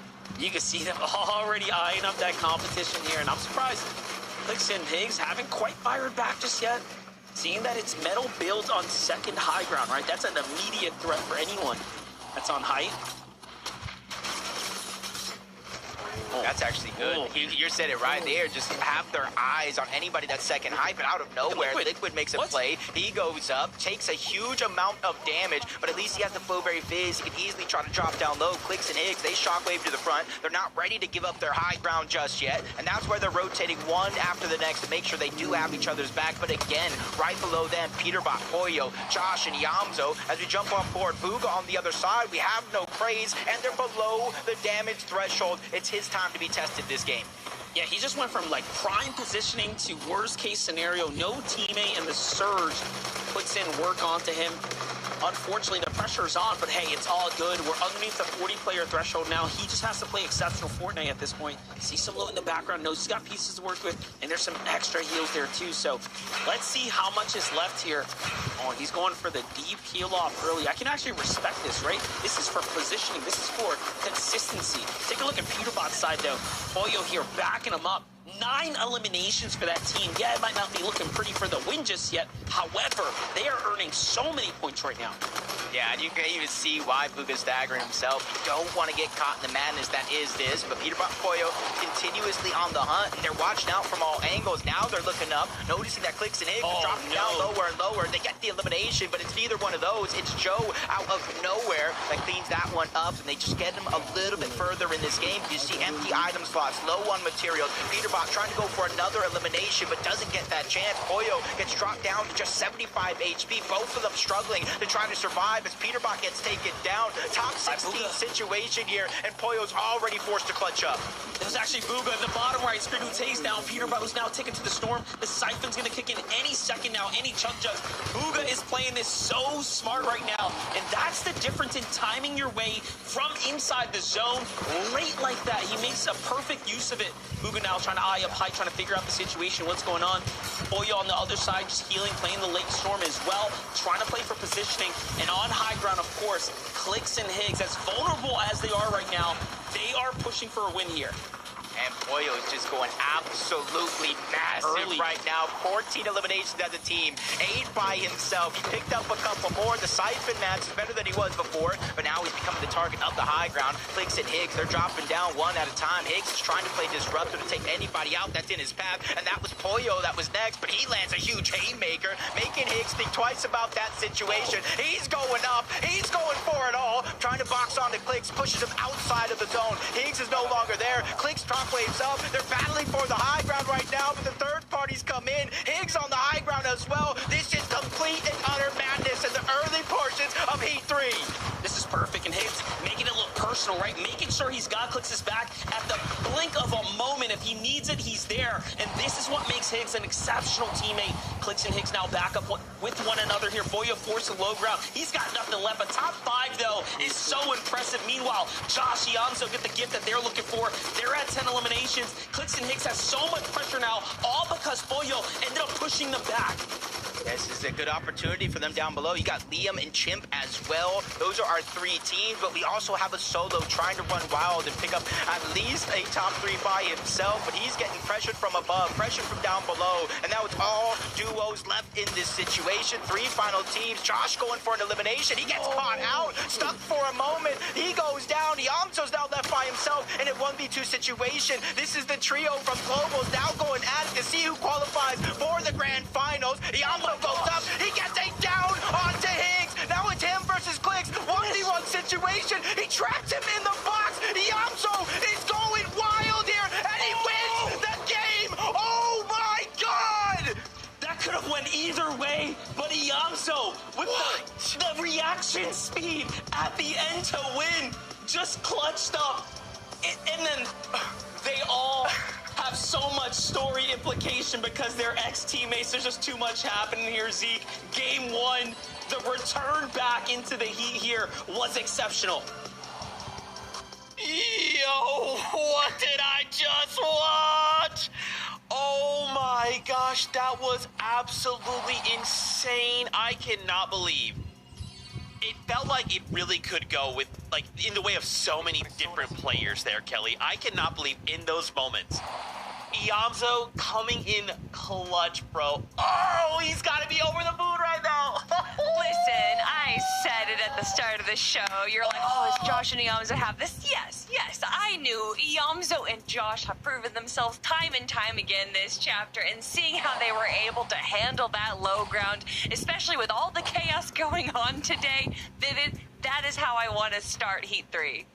Game 1 might have been worth the wait after watching that one go down. Blink and you might have missed it. Somehow Iamso finds the edge, right? Finds the high ground over the duo that seemingly had it for the entirety of the endgame. But if you took a quick peek at Clicks and Higgs' loadout right before when they were on the high ground, they really had nothing to work with. So they had to kind of drop down and take the fight. But Iamso just found the timing perfectly, and I gotta tell you, we were kind of talking about how we expected Iamso and Josh to kind of play the low ground, play the mid ground. They did just that. perfectly. As you can see, before Yamzo even clutches this moment up, they had 10 total eliminations, and then he just closes it out, picks up a total of 12, and wins the 1v2.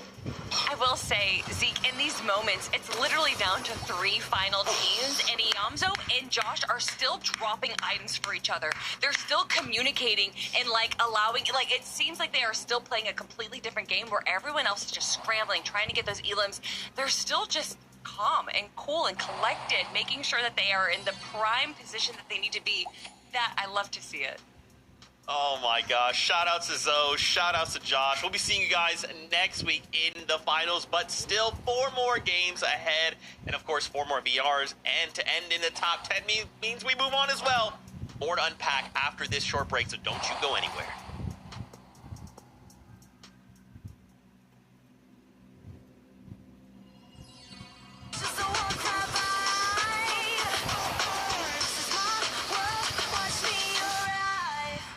Watch me arrive. Watch me arrive. Watch me arrive.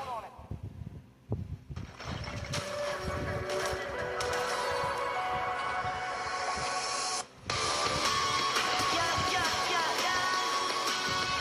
I'm bouncing back now. Yeah, yeah, yeah, yeah. I can't hold it back. Yeah, I'm bouncing back. These mountains, I'll tow 'em. Those pebbles, I'll roll 'em. No bridges, I'm claiming peace while you're plateauing. I'll tackle my city, not really, just kidding. Many flags they taking from me. This one right here is only for me. My power's so raw, you're looking at eye. Bet you bet on my odds. If I had to fly, slice is off the minute I got on my bed. Don't need 2 cents or your consent to give it 100%. Cause I'm a beast all over your head. Say you want it all, if you want it all. Make a move, don't stop and wonder. Gotta take it all, 'cause I want it all. Don't stumble, I'll keep bouncing back. Take a step, 'cause I've been bouncing back. Yeah, I'm bouncing back. Yeah, I'm bouncing back. I keep coming back. I can't hold it back. Yeah, I'm bouncing back. It's just a mission. I do them in my sleep, no commission. I like a side quest of opposition. With surgical precision, they make losing their tradition. Yeah, they talk, but what they say to me. I'm chewing it all, it's hitting my jaw, the way that it hurts you to think. I'm building a wall, 90s tall, between you and me. I'm out of space, you're out of peace, it's a different game, and I'm out of your league. Say you want it all, if you want it all. Make a move, don't stop and wonder. Gotta take it all, 'cause I want it all. Don't stumble, I'll keep bouncing back. Take a step, take a step, 'cause I've been back. Oh, just like that. I beat you in, crank up back too fast. Oh, just like that. I see a dub in my future stash. Oh, I know a place you can go. The doghouse outside my massive abode. It's lovely, it's cushy, and sometimes it's cold. And watch me get this gold.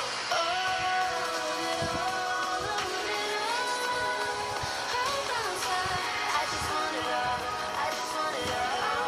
Bounce, bounce back. Said you want it all, but you want it all. Said you want it all. Bounce back. Said you want it all, but you want it all. I can have it all. If you knock me down, I will feel the fall. I just got that gold. Bounce back. I just want it all. Welcome back, Fortnite fam. I am still shocked at that game. That was incredible. In case you missed it, Josh and Yamzo came out and won game number 1 in a solo clutch situation where Zoe had to pull out the win against Flix. It was incredible. Again, shout out to them. We'll be seeing them next weekend. But man, so many things happened in that game. Let's start at the beginning, Peterbot and Pollo, right? You know, for a while, we were kind of getting these wide, beautiful shots of the lobby, the chaos, high ground. I'm looking up, I'm like, Clicks and Hicks, yeah. Then we turned into Peterbot. I'm like, hold on a minute. How many elims do they have? What's going on? Why is everybody falling like flies? It was crazy, Kelly. I I mean, I love that, kind of started off a little bit standard. 3 eliminations by Zone 7 isn't necessarily unheard of, but as the zone started to crawl, you can see we're still in Zone 7, but that is 5 eliminations. Oh, 7 eliminations now. You know what? Let's just make it 12 eliminations. And even when Peterbot goes down, you know that Pollo is here to prove himself time and time again. And he goes on for the aggressive. He goes to try and steal height as a solo player. Vivid.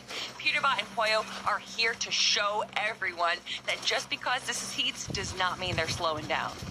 Yeah, I mean, they wanted nothing to do with high ground this game. They wanted to be in the mix of things. They wanted to be box to box with all of the other players, as many as possible. And it was pretty much any single time anybody got even close to their wall, they were just making edits on them. As you can see, after Peterbot went down, Pollo just went on an absolute tear for a little bit of a solo clutch right there. But yeah, when we tuned into them and they had 11 eliminations, 12 eliminations, and both of them were still up, I was like, oh my gosh. Here it is. We're going to get the 20 elimination game all ready. They were looking so good. That game primed up. I mean, they got to be towards the top of the leaderboard. They got to be right. Shout-outs to Polo as well. A little solo clutch for us out of game number 1, a top 5 to clutch it up. Ooh, that's what I like to see. Let's also talk about Clix and Higgs. They were dominating that high ground for so long. And I mean, shout-outs to Higgs. So many situations where Clix is like, I'm going to get active. Higgs is right there, right, ready to respond, ready to support. I feel like these guys are firing on all cylinders right now. I mean, yes, both Clix and Higgs are firing on all cylinders, but I do have to give a special shout out to Higgs. Being able to be aware of the high ground, kind of paying attention to if anyone's trying to steal height from you, and then also drop down, get the refreshes, make sure that you guys are topped off. Yes, it inevitably did not go the way that they wanted it to go, but to be able to patrol high ground after such kind of, chaoticness to the start of Heat 3, to be able to keep their cool, be able to kind of keep what they want in sight, in mind, that to me is what takes a pro player and separates them from the rest of the lobby.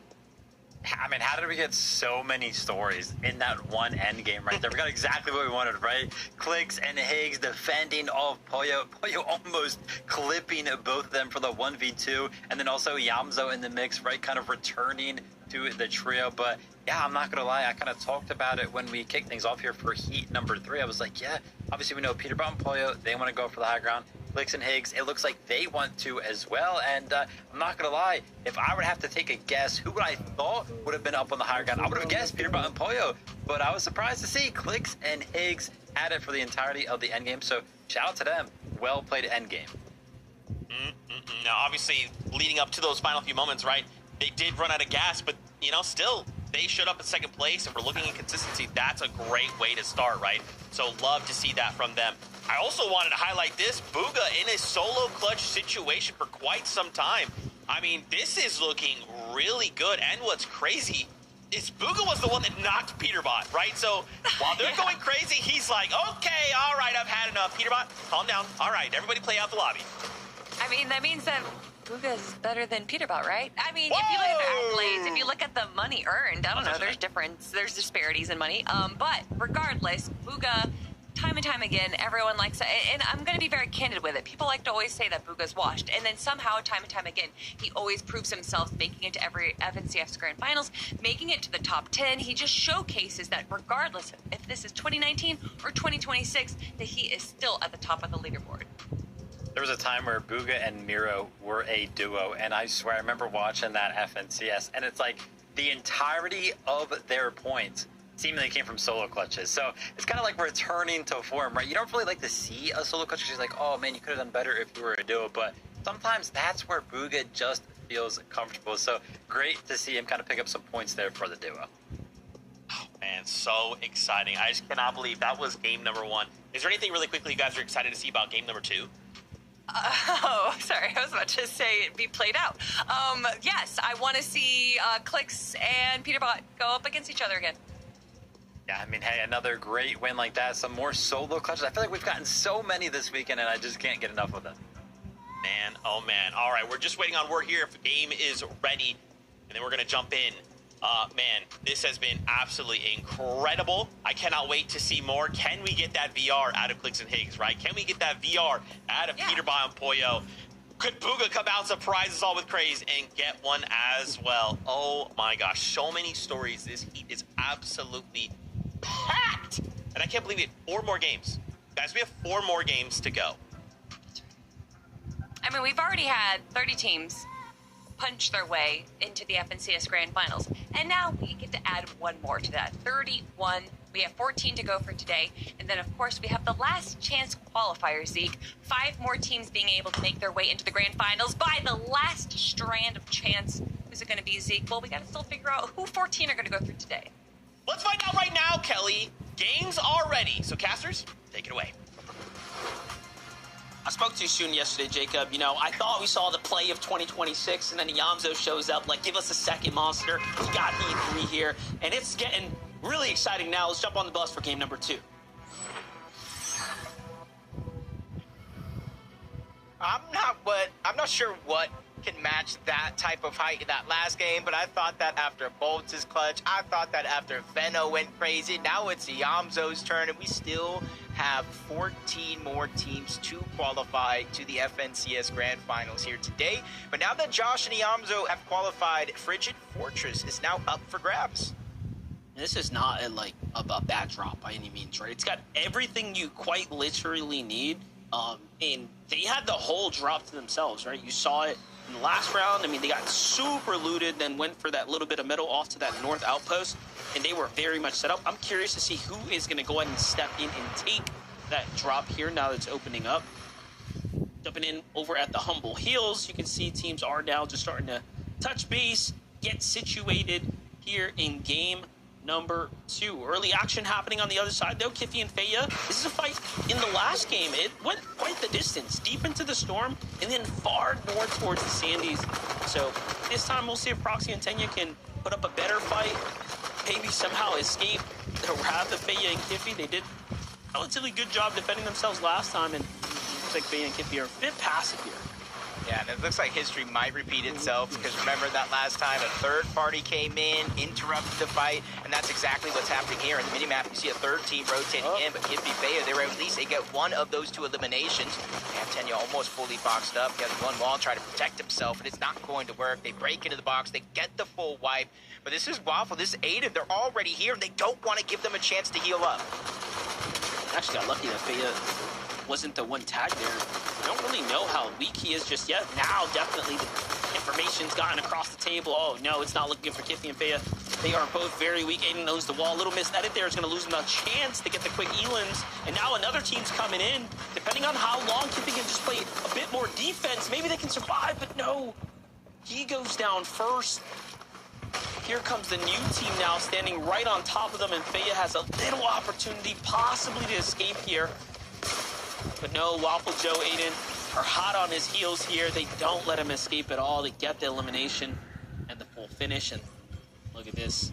Sight, Zifta, and Slam who are just walking on up here. Void watch from distance, listening. We knew that they like to play those huge surge towers, but you can't resist a good fight either. I was thinking to myself, wait, I think I've seen this before. They're now the 4th party coming in, and good job for Aiden and Waffle to spot that out after the last second. They were able to build, they box up, just kind of making them rethink that situation. You can see there's a huge chunk of shield missing onto Slam, so you already know they don't have the resources to get that shield back. So we tune in, Carillions down, Oliver trying to get the revive, and he saves the day. That's one of our contested fights on the north side of the map. Very good. Right before that, Carillion actually took down Smack there as well, so they seem to be winning their off-spawn contestment very comfortably now for 2 games here.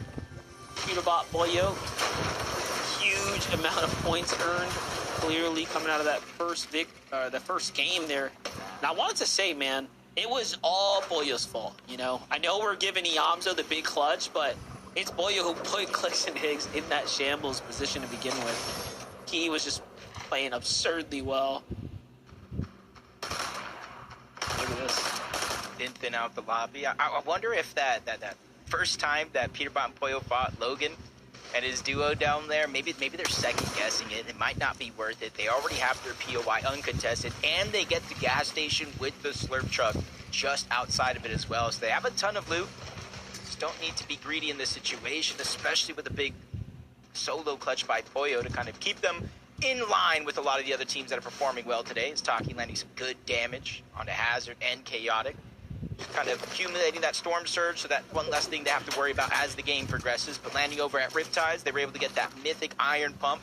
One of the few weapons in the game right now, Monster, that can one pump anybody, even if they're full health and shield. Super powerful in the right hands. Taki, obviously a veteran here. Just to add to that Logan, like the Logan Peterbot dynamic, I think it's the opposite. I think Logan's like, hey, I can't believe we won that. I'm 1-0. Let's just stay away. We know what they're trying to do now, and we managed to survive the storm. So I think they're actually avoiding catastrophe by playing even further out from Peterbot and Poyo. We'll see if they have the flash before the day's over. Jumping back with Zune and Noisy, though. We have Noah Blaze and Carbone just on their defensive stance right now. They're opting to play the low ground. Don't like what I see on the material count for Noah and Carbone. Looks like things are looking a bit rough here for them. Be careful. Another team just south of Sandy Strip. You can already see it in the mini-map. He's hearing the noise. He's getting a little curious here. Is something he could land one shot, maybe jump into the box, take advantage. Carbone and Noah Blaze playing the low side of this entire fight, boxed up, making sure they have full control over their pieces. And this is a tough situation for Noah and Carbone. You can see their material count drastically low for being at this point in the game. So the longer they stay here, the less chances they're going to be able to accumulate anything. But I did see it in the feed. Higgs did get a drop onto 1-2 players with Oliver and Carillion, so that game-saving play to start the day might not mean so much with the aggression coming out from Clix and Higgs, but he takes a huge shot, drop down to 60 HP. That's going to allow for Higgs to try to get a little bit of pressure here. Allow for Clix to Higgs heal up and not allow for Carillion to do the same. There's another set of points earned there for Higgs. They're going to go ahead and dance on Oliver and Carillion there. So they might have won the drop, but unfortunately Clix and Higgs have a strategy of their sleeves to rotate north and take it down. That's going against this one as well. Zypta, Void Slam, come on in, and they find themselves that elim that they've been looking for here on the edge. This time, though, it is unfortunately going to be Noah Blaze and Carbone. They show up just in time, too, right? Noah and Crew had a great amount of heals, as you can see here, but they did not have the material count to really stand things out. Look at how it ends up playing out. They walk right up to the wood walls. Cats were completely off guard there. Yeah, they weren't even the originators in that fight. That was the team I told you from south of Sandy Strip, hearing the noise, rotated in. They played that lurk perfectly, not to just get one, but both of those eliminations. Even if they don't get a lot of loot, it's the Storm Surge, I think, that's most important for that situation. It's Cole and Madden trying to get out of Frigid Fortress. They land just north of the actual POI, east of the mountain where Oliver, OG, and Carillion land as well. It's a little bit of a split drop. They don't necessarily get a chance to get all of their resources, so they kind of stop places along the way to make sure they have the maps maxed up for the end game. See how it's going to be looking now. So we're jumping on over with Bugha. Update with Craze here. I don't know yet. Playing a bit of a cheeky spot. You could call this a little lurk, if you will. To see if anyone's going to be walking by. Yup, they find Ties here in his duo. Couple tags set them up, but no knocks, nothing fancy to really give them the reason to push here just yet. Have to rotate out. I was going to see great play for them. Again, Bugha crazed. They got a good feeling of how each other wants to play. They just kind of position towards the bush for Bugha. They're not necessarily trying to all-out 50-50 fight, get eliminations here. He's just trying to build up the Storm Surge so that way he can make the rotations he does. Bugha's one of those players, as he IGLs, he likes to make far and slow rotations and get in on dead side of the zone overall. And right now, with the zone pulling towards the west, he's staying towards south of Battlewood. He might be trying to do that same thing here. So what Bugha does in the endgame, this is really where he starts to shine. He's not a flashy mid or early game player. He tends to pace himself very well, but endgame, the tarping, the fighting, right? Like the game sense really kicks in. You can see that experience start to shine through. Taki and Void continuing to have their strong performance. They can make it happen here. A little update with their loadout situation. I mean, you talked about that Mythic Shock, and it's looking very, very good for them right now. they're just turning this whole entire building inside out, so they'll have plenty to work with, especially if the zone ends up continuing to pull this way. And I know most people might already know, but at Riptide's one of the only places you can actually get that mythic shotgun. Just like Wonky Land has its little mini game, there's like a weight at Riptide's that takes a long time to lift up if you're just going straight for it. But there are 6 different stakes around the POI. If you eat at least 3 of those, it'll make it to reduce that time so you can almost open it up like a chest. It's not a guaranteed mythic iron pump, but it's definitely high chances. And so far, 2 for 2 games, they were able to get it. I remember when the season dropped and I saw a clip of someone trying to lift that, or like play that mini game. I was like, what is going on? This is Fortnite. Like, for real. Look at that ozone golden here. It's a little bit of high ground over Craze and Bugha. Pop shots going out, but Bugha and Craze, again, playing for that dead side rotate. You can see there's really not too much resistance on the western side at the moment. A couple teams are on their heels, but Craze just waiting for an opportunity to do something. 50 damage just like that from Paper and Rezi. It's going to connect. Just kind of caught out. We're going over towards Humble Hills. So where Paper and Rezi are now and where they have to go, you see there's different elevation changes, and they have to go directly into a team that's positioned on the mountain. Towards their west, you see Bugha and Craze, and they're kind of just trapped in the middle. We saw Paper before the rotation take 50 damage. There goes Rezi taking over 100 damage. So this is putting Paper and Rezi in a position to where they might have to fight later on in this game, or maybe even right now, depending on what they're at in Storm Surge. Let's continue to take their time. Clean rotates here all through the valley. On the other side, though, take a look at the fight going down right now. We already knew the warnings were coming out.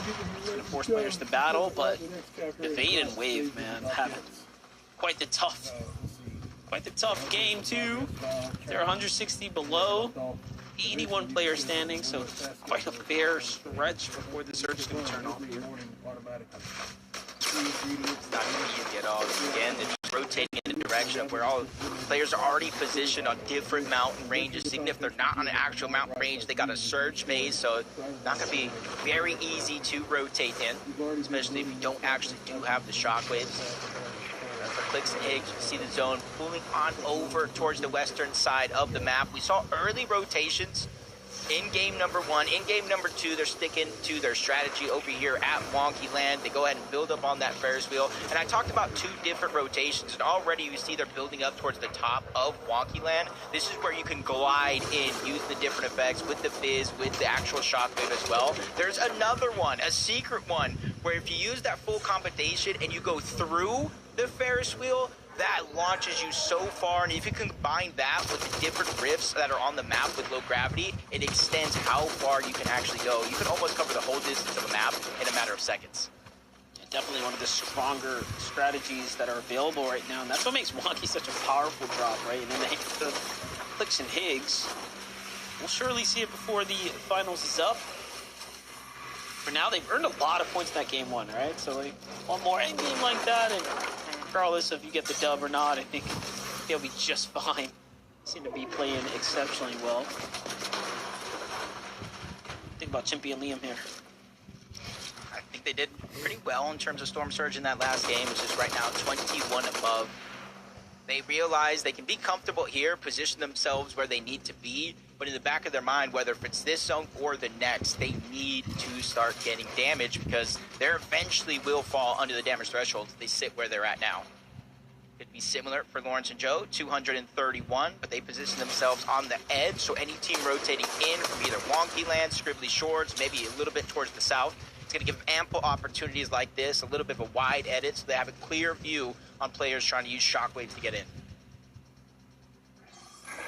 The other side, though, look at this. Crazy and Bugha finding their little position in the action here.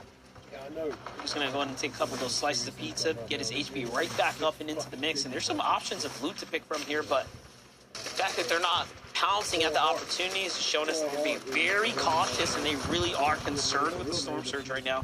They've done just enough to stay in the game here. Talk about those smart rotates, trying to play dead side, and it all pays off right here as the zone ends up landing right on top of them. Here comes the reinitiation. This is a very smart fight, right? Not waiting for the surge to kind of give them the warning, but instead knowing that, hey, there's definitely danger nearby. The rest of the lobby recognizes what's happening too. bit of pressure coming from different angles here, so they kind of ease up right now, but they will have to find some fights here shortly. And depending on how much damage they took from the double lobby spray, they might have to fight the next best team, which would be Booga and Craze. Enpen and Jack off with suffering the Storm Surge, but only 5 below the damage threshold. This is where you're kind of threading the needle here. Do you go for a big play, a shotgun shot in the box, or you just try to stay far away? But at this point in time, everybody is rotating, and even if you find yourself above like they are now, they have to rotate too. So it's only going to get harder and more dangerous as they continue to push forward on this next rotation. And timing is definitely of the essence because they are in a current active 5-tick zone. Yeah, you can see that. Although they went to Dark Dominion for that extra loot, it was going to be their biggest mistake as the zone pulls back across the Peterbot. Meanwhile, just doing what he does, man. Finding the important eliminations at the tail end, I would say, of the mid-game, early end game now, and that's going to really reward them with the maps that they're going to need to play well here.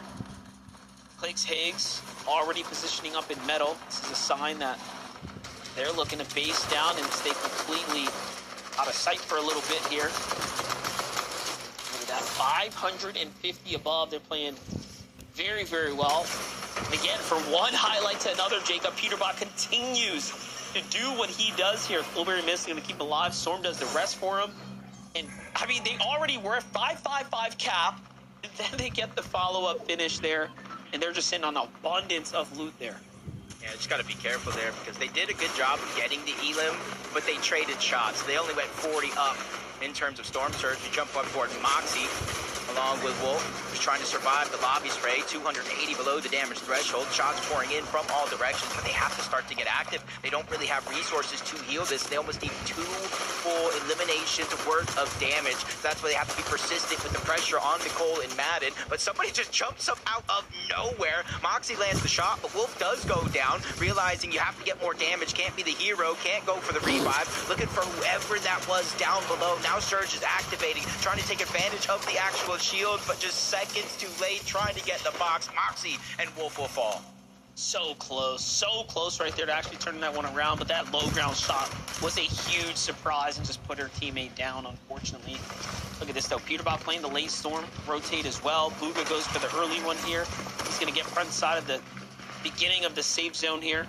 Craze is here to back him out. They're already through most of their heavy material though. This is quite a situation right now. Don't even necessarily need it. They already have the 2 eliminations. They're well above the damage threshold. But when opportunities like that come by, you don't let them slip through your fingers, just accumulating more surge, more points for the actual eliminations. But Peterbot and Poyo, 3 eliminations on to Peterbot, who we know how he's getting those eliminations. He's trading big damage, so he's not necessarily going up the Storm Surge leaderboard overall, but a quick lobby spray in that direction. They're able to get 20 more damage to their totals, but they still have a long way to go and a rotation to make that's going to make it difficult. Higgs is by himself right now, so actually lost clicks on that rotate even after getting that elimination there. That was only their 3rd Elim here in the game, so Clicks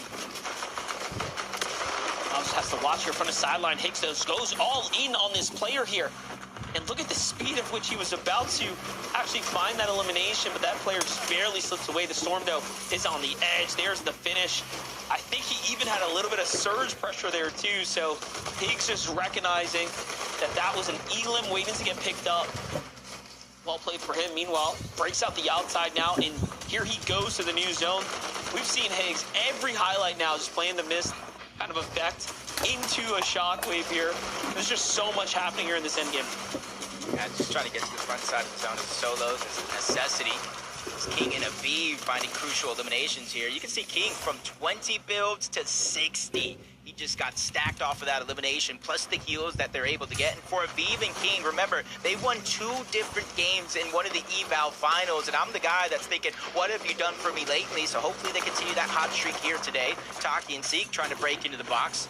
That team's going to go ahead and disengage on out, giving priority on this rotation to Taki and Seek as they make their way towards the front. High ground early on, Muss and his duo up above, and this is where we're going over mountains. Some recycled build sponsor, so it's not going to be easy opportunities for them to get elims.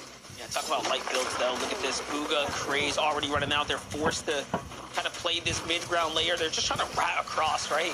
Break into enemy builds, see if they can find someone. waiting there, but no, Bugha actually gets caught off. Meanwhile, Higgs is playing the Storm right now, and they get spotted out. Higgs is using that effective bounce all the way out and around, and this is something you rarely see a rotate like that, but Higgs is just so smart at reading the Storm right there. Excellent, excellent map knowledge, excellent awareness of the builds that are available as well, and the ability to play around it. And this is why he's clutching up points right now. Yeah, Praise was trying to do the same thing. Got a couple of extra placements, but wasn't able to pull it very far. So now it's really up to Higgs. And this is something, when they first formed, Clix and Higgs were looking good. They went through a little bit of a drought where they were forced to solo clutch each of them.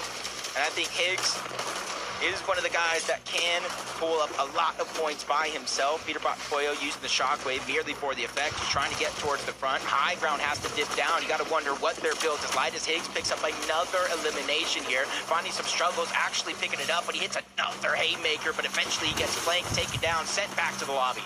Peterbot and Pollo actually found 2 as well, and Pollo goes into the Storm, trying to bring back some heals, but unfortunately couldn't find enough there. So Peterbot desperately low right now, still fighting on the edge. Meanwhile, you have Golden and Ozone, 5 Elans right now, hooking up in the mid layer as well. There's a lot happening on the low ground though. Everyone I see down there is just in shambles here. And we'll see as it plays over this water terrain. This is only going to get more and more difficult here. No one is looking really healthy at this given time.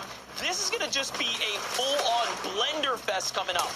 Yeah, nobody's really solidified themselves as the high ground. Pollo. That one got chopped down. Pollo does it again. I'm already getting that feeling of deja vu, but that one shortly ended. Must returns to the scene of the crime. He was the one on high ground, ran out of build, gets the back-to-back, and puts himself right back on top. High ground here is so important because look how in shambles everybody is down below.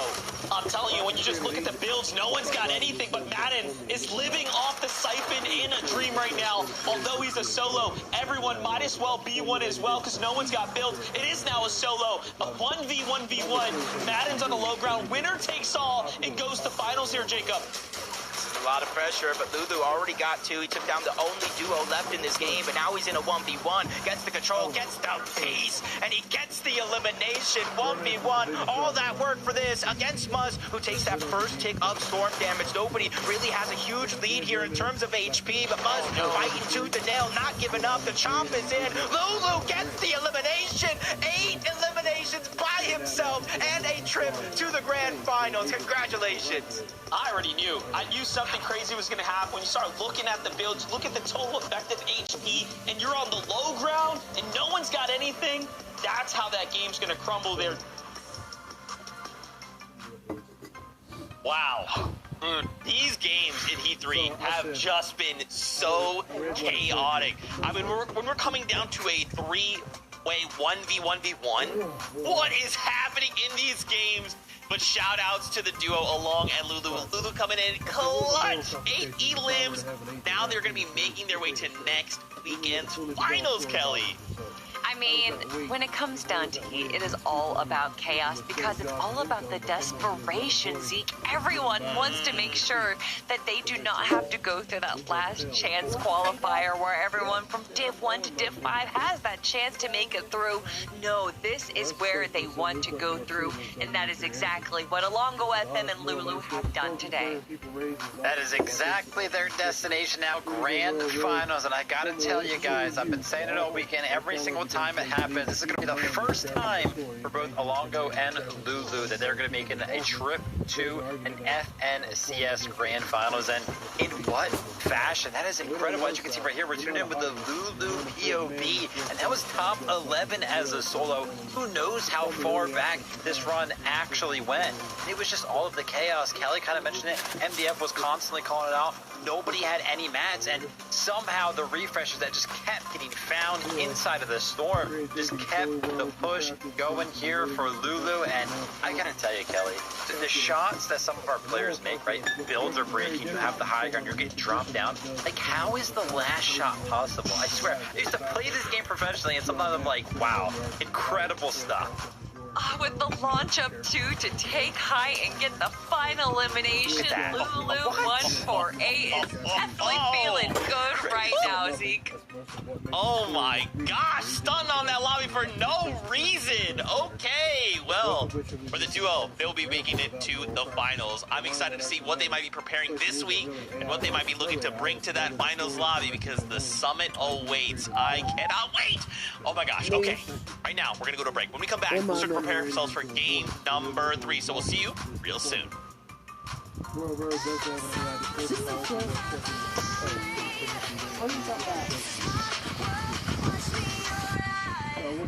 Watch me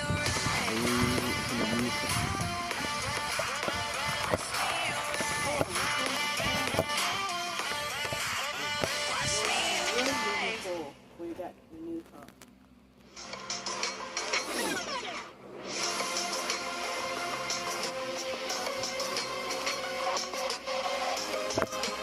Emma, stop knocking it down.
The FNCS game number 3 is right around the corner, but in case you missed out on game number 2, we've got to talk about some of the crazy plays that happened.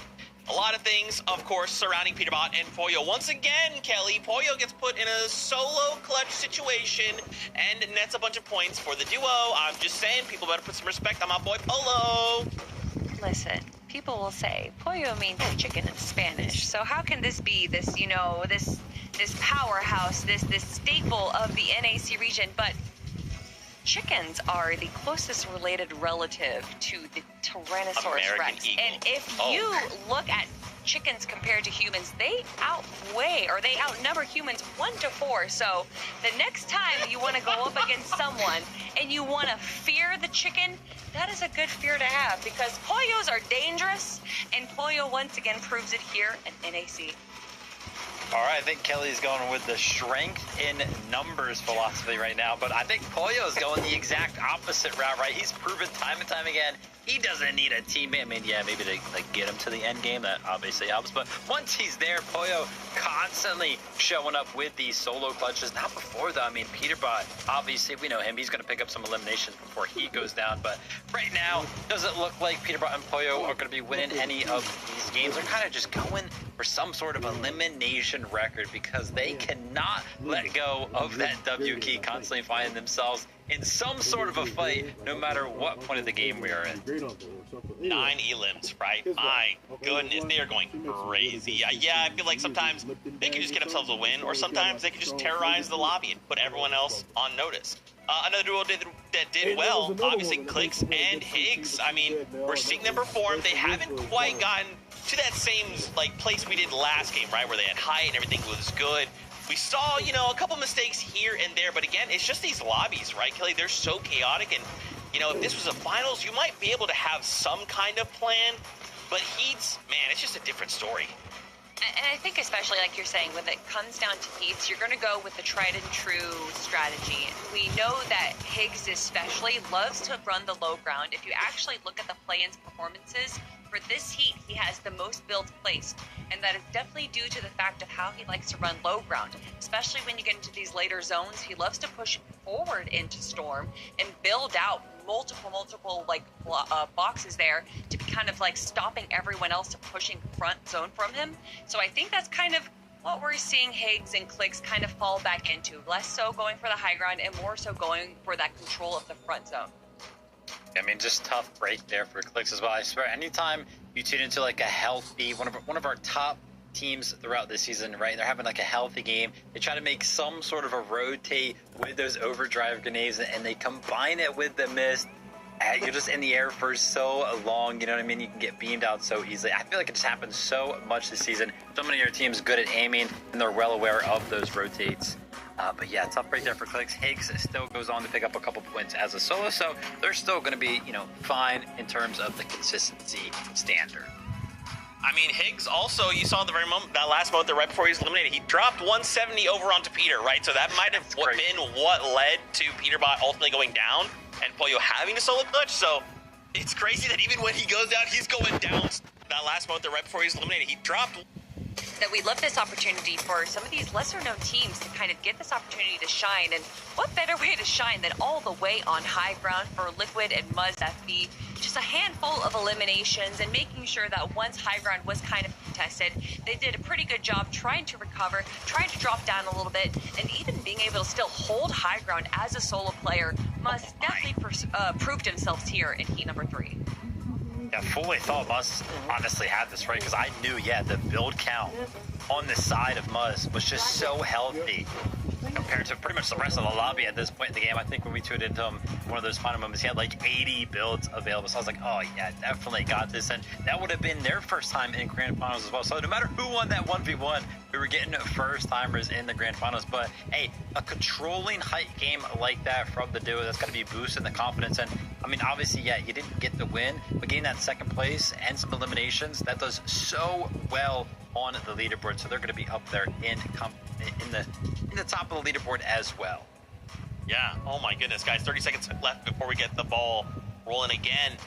What are we thinking, Kelly? You know, we kind of had this discussion at the start of the show, high ground. Are we seeing enough players look up? That was kind of the big thing you called out. We need to just be looking up and not let that happen.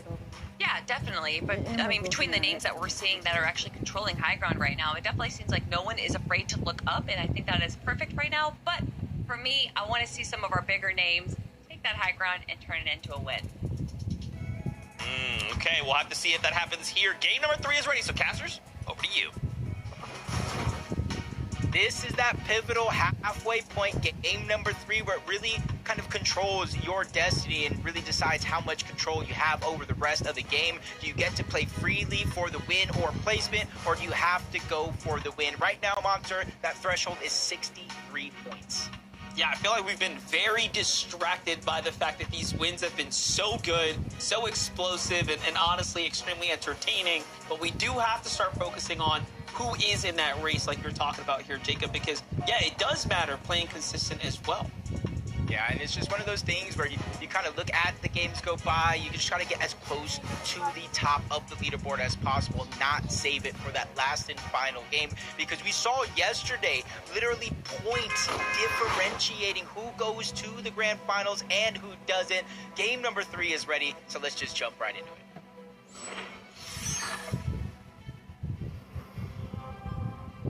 All right, game 3 now is kicking off here. So what have we seen so far? A lot of endgame action, big teams, of course, popping up and showing up when it matters most. But to drive that story about consistency, you have to win your drop spot first. And this is where you still have a chance to turn things around, right? Game 1, game 2 are out the window. But if you do well in 3 like solid games back to back, you can still be in the conversation. Talk about that Frigid Fortress that opens up after Yamzo's victory there. Take a look at this. You even have the likes of Paper and Resi landing here, really getting desperate, I see. Yeah, almost everybody that's landing here at Frigid Fortress now chose to stray away from a contested fight.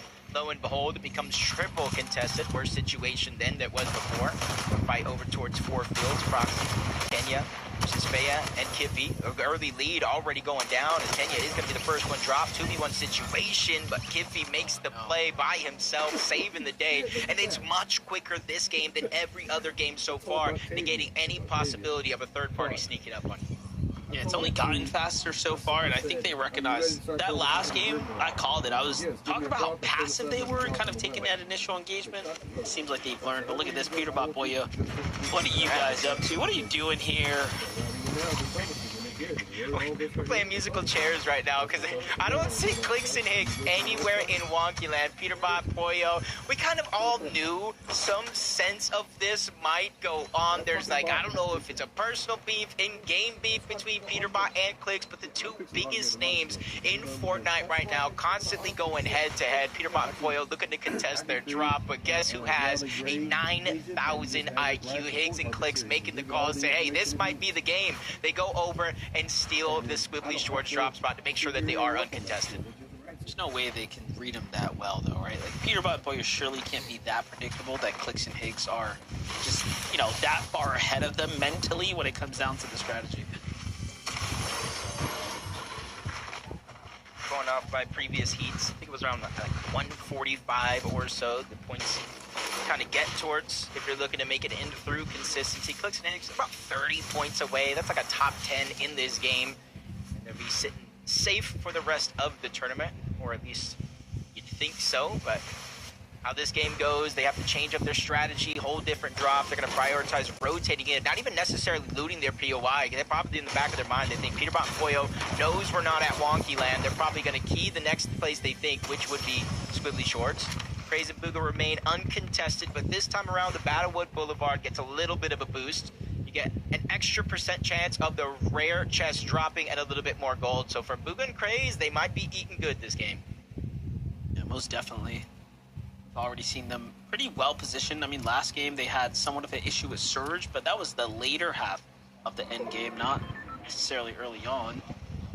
Finding their success in the fights. We talked about successful battles. Of course, Ozone and Golden we saw there, getting their hands a little dirty in that end game too, before falling around zone 7 or so, but what's happening here? Fight, Cynics is in the box. He's gonna go ahead and clutch this one out. Win his ones, just like that. Painted Palms is now theirs, but there's another team or 2 watching what's happening as Tragic lurks up into the box. Yeah, but this game is moving at a much over in that direction. Well, they get a surprise for sure as Tragic gets down, trying to shockwave away. Vibes is there along with Cynics. They definitely turned the tables in an instant. They had no idea how many teams were there, but now it looks like they have a huge advantage trying to clean up that elimination, grab the body first, make sure they're able to get every scrap of the loot from this. Let's see it from the other POV here. Yup, that's the quick elim right there. I was a little confused why he shockwaved out the way he did, knowing that you just gave away your position to the team that you was on top of. But they're gonna be regretting that now. They didn't actually get the second teammate though, right? So he's still up. Yeah, he kind of got saved though, because once that third party comes in, it kind of slows things down. That's Percent on the side, but then there's another team, Carbone and Noah plays. They get flanked there for a moment. Percent barely surviving a whole nother duo, and it's just like, how long you deal with pressure just like this? He's already at a reboot ban, but it's so crowded. You almost got to continue going towards the north, towards the outside of the zone, and hopefully these guys get bored here and rotate in, because I'm not sure how many other reboots are near this location. Yeah, I like how Carbone and Noah are like, oh, perfect, we're going to be lurking this fight. Nope, there was 2 teams and the solo already doing the same exact thing. So just a lot happening there. Aviv pingling right now back on the studios, just capping out material here. So see them farming this scaffolding for all the metal. Loadout's going to be very strong. We haven't seen too much of a big performance just yet in the end game.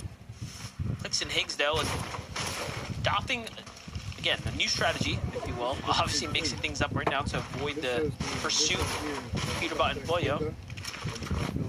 They're going to have to find a fight, right? They're going to need to find some new damage here. Yeah, typically you can kind of wait for Wonky Land. We saw in that last game, they were able to get the jump on Oliver OG and Carillion, waiting for them at the top of the mountain. This time around, they haven't had much practice or reps landing at this spot in a set lobby and having to rotate elsewhere to try to get damage. They did get, I believe, a pump or 2 in there, but they're just happy with what they got as they rotate on out. You see the edge of the zone, so it's already pulling towards the north, a little bit towards the center. Sandy Strip just on the edge. This is where Power, Penta, they land and kind of hover over here on this side of the map. And they have the luxury as well. That blob, you're able to use that with the shockwave to cover distance quickly. I like to add, it said no mercy, no decaf. It's hilarious. Jumping with Goal's little high ground base here. Editing through the cones to look around. Not a player in sight though. Just went off to the outskirts. Might even be his teammate there. See Madden, yep, that is Madden on the outside, just trying to cap material right now. I have to imagine for Surge, this has got to be a little bit of a better game for them, because they went from Josh and Yamzo at Frigid Fortress by themselves, and then they went to nobody really beating there, and then they went to a triple contested fight, so there's a lot of chances for them to try to get some Storm Surge with the way the map has changed up in each and every passing game. But we go back on over to this side of the map. Tragic, you see him in the background. He is rebooted, back on, ready to go. And we have another team, Aiden and Waffle. Typically, they would go towards 4 fields to get their early Storm Surge damage, back-to-back. Awful. Typically, they would go towards 4 fields to get their early Storm Surge damage. Back-to-back games, they've third-partied it, but this time around, that fight ended so quick, they have to look elsewhere for their Surge. Doing a good job so far, walking up here, but spending a lot of time in the storm here for Yuki and Carlitos. They're gonna have to back off and heal here shortly. I'll jump into with Lex. Haven't seen too much of him from the evening. See it, so he's in a storm, skating around the outside as well. I know it's still early, we still got this game to play out. We got game 4 and game 5, but again, the point threshold around 63 points in terms of consistency. Light and Flex, they're about 20 points ahead of the curve. So as long as they honestly continue to have not even necessarily the best, they don't even need first, second, third places. They just need to remain consistently in the top 8 to hold on to their spot. Definitely making it sound easier than it actually is, especially from what we witnessed not only today, but throughout the weekend so far. Jump on over his goals here in Ishu. 6 games in the play-ins, the most of any team, and Tim, that's impressive. I know it's kind of like a different feel playing through opens than in a set lobby, but even the best of the best don't usually get 6 wins. It goes to show that they're practicing the blueprint, probably playing for high elim and high ground games. I was thinking about yesterday's point cutoff as well, right? Remember how many teams had 175 points? And when you look at the overall lobby stats and you compare it to this heat lobby here, this set lobby, I mean, they're not too far off. So although the cutoff here is around the 60 range, that can change. That number can change really quickly, right? Depending on how the points begin to spread out and kind of funnel up towards the top here.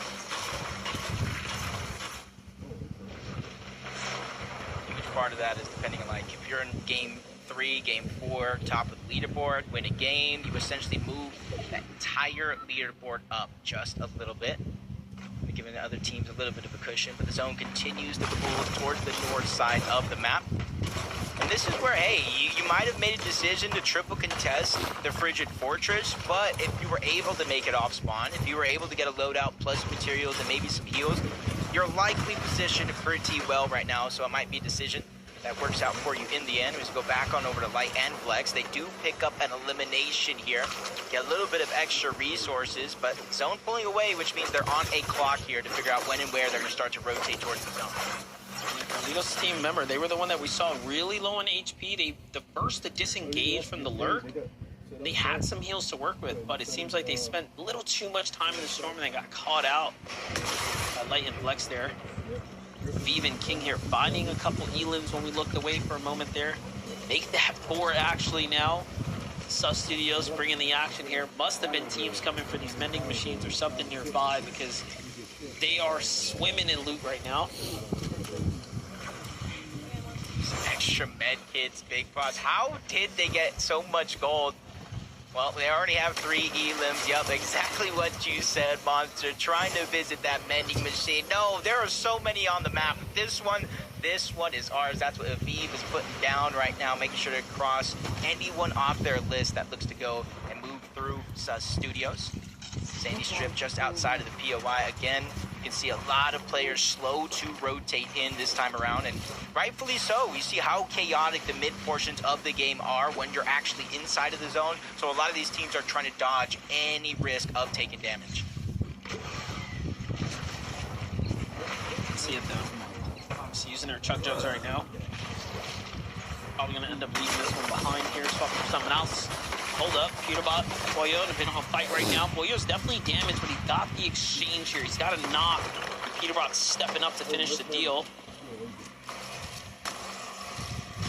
Just doing exactly what he needs to, just giving them a little bit of time to work with. And how's he still up? Just rolling in the box now, never know. His teammate already went down. Boyo pressuring from the bottom to try to make it a little bit easier for Peterbot to try to get that elimination shot off. But he realized, hey, this is Peter, this is Boyo, we can't stay in this position. I got a shockwave out if I have any hope of getting back into this game. It really did just catch him off guard. And that's been the thing we've seen from Peterbot and Boyo so far in some of their fights, is they do attack from 2 different sides, catching so many players off guard. That was with a third-party shooting at him there, too, at the end. Somehow still managed to close it out, and that third party just thought twice after the healing. Fell through for Curly and Oliver OG. Much better game for them after being eliminated early last game by Clicks and Higgs, but a little drop swap between Peterbot and Boyo. Now Clicks and Higgs back here. Everything's ending, collapsing at the Wonky Land. It seems like we will likely get that engagement between the two. Who better than Clicks and Higgs to kind of play this end game out? But Peterbot and Boyo have already showed us that they know the strategies here. They know just as how to play this just as well, if you will. Just opposite of the Ferris wheel. Probably one of the highest positioned teams as of now. The mountain truly hasn't opened up on the other side of the zone.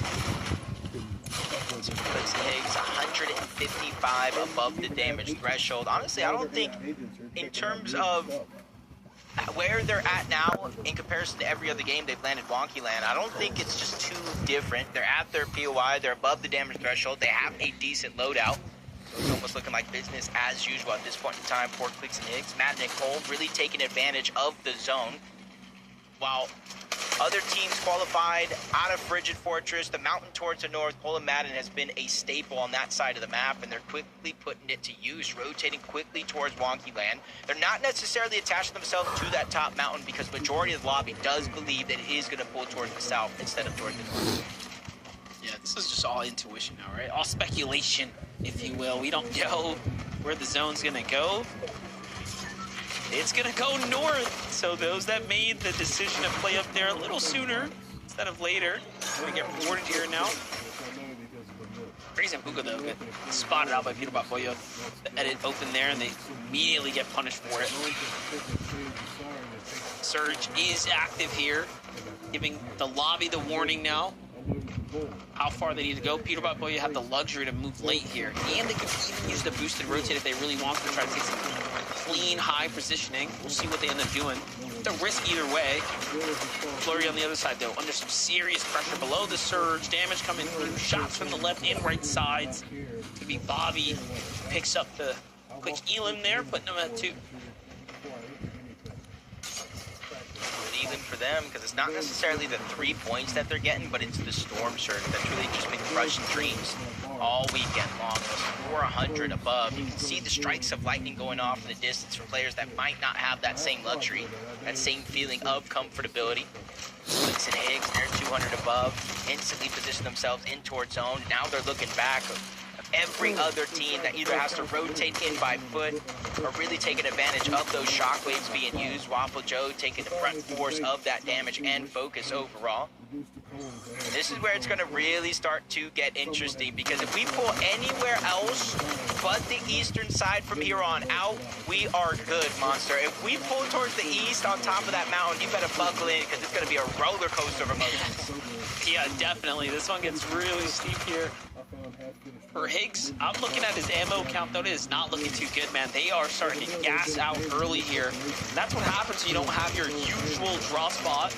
You're trying to avoid Peterbot and Boya for what it's worth. Meanwhile, Waffle, though, lost his teammate 480 below. It doesn't get worse than this. He is the lowest on the standings.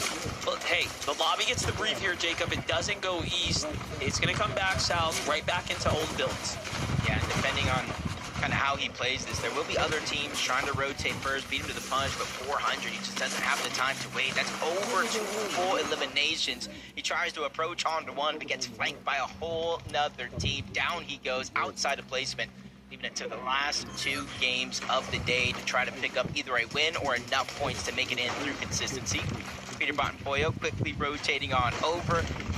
Necessarily haven't had too many big worries in this match, but I don't know if they know that's Higgs or not, but they're ready to drop on top. Boyo ends up into the box. Big shots to be fired, but both of them being dropped down low to just a little bit of HP. Peterbot and Higgs need their teammates to alleviate the pressure, and that's exactly what Boyo's trying to do. Click's doing the same thing on the other side, and for now, the dust is settling. Both teams will live to tell the tale, since they still have to rotate towards the south into the next zone. You gotta give respect, though. Excellent ambush. Peterbot, I mean, Higgs' reaction was so fast, so to block out Peterbot just in time and actually make it a 2v1, and then a 1-to-1 head-to-head while, you know, the teams were kind of going back and forth. Tit for tat there in the engagement. That could have gone either way for both sides, because it did not go as planned. But there you have it. That's what a high-level engagement looks like, right? When the 2 best of the best go toe-to-toe, you can see it is dangerous times here, and it costs you a lot. Boyo and Peterbot had already committed so much to, you know, bounced up to the high ground, make this strong structured base, and then play for a refresh right there. And for it to not go in their favor, now look, they're forced to low ground, trying to fight a different team, right? Because they are actually desperate now for a refresh. Yeah, they're running out of builds, especially the way they play. They go crazy, grabbing every single piece. That's why they're trying to break into the box. There's someone just trying to run away further and further, but they're quickly hot on the heel. The fact that nobody has even shot in their direction yet is huge, as they finally pick up that elimination onto Joe. Almost 400 above the damage threshold, but again, still, in comparison to probably where they want to be, they don't have a ton of materials, but it's rotating towards the south, back on over towards Walkie Land. They can go right back up to the high ground and try to solidify it as their own.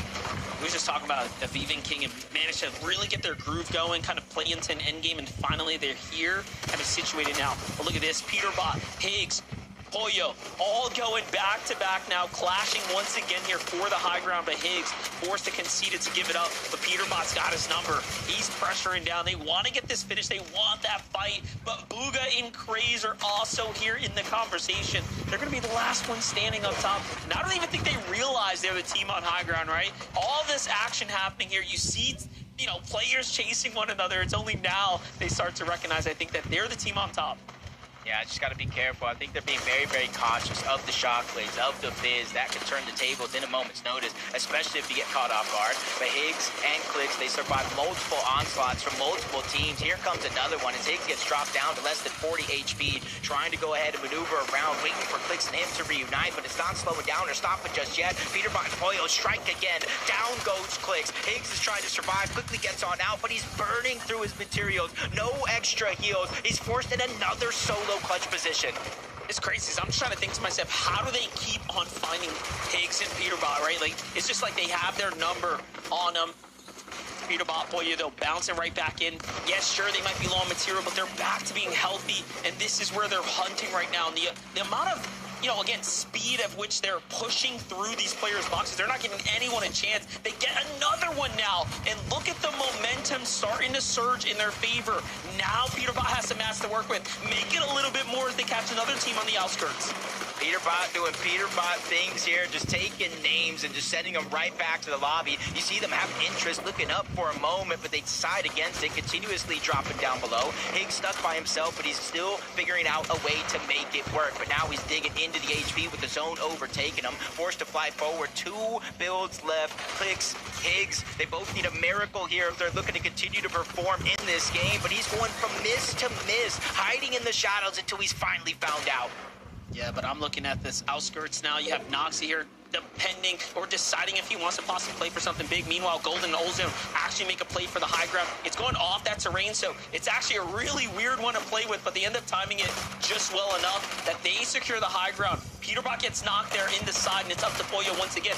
Pollo has just been playing absurdly well today. He has been clutching up.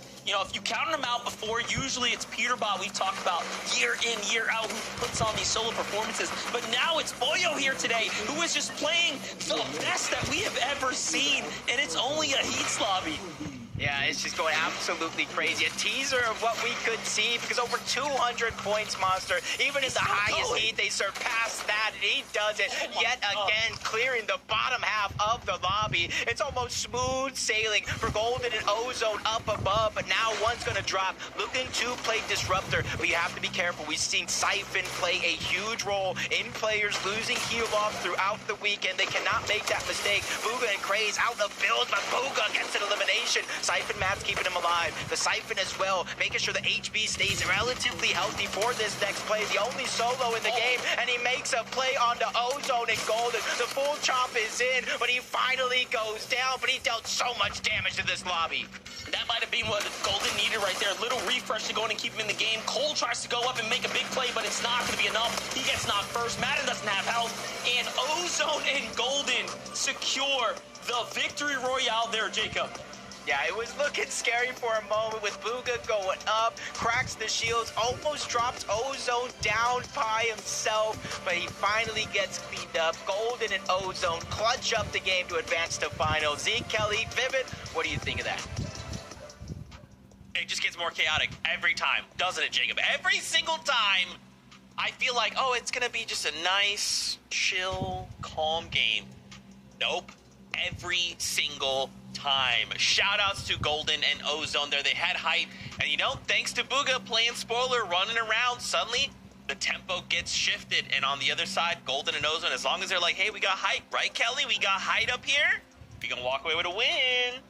I mean, if you're able to hold down height, especially once you hit zone 11 and no one else is really looking up at you, you're pretty much a shoo-in to either get a top 5, if not the victory royale.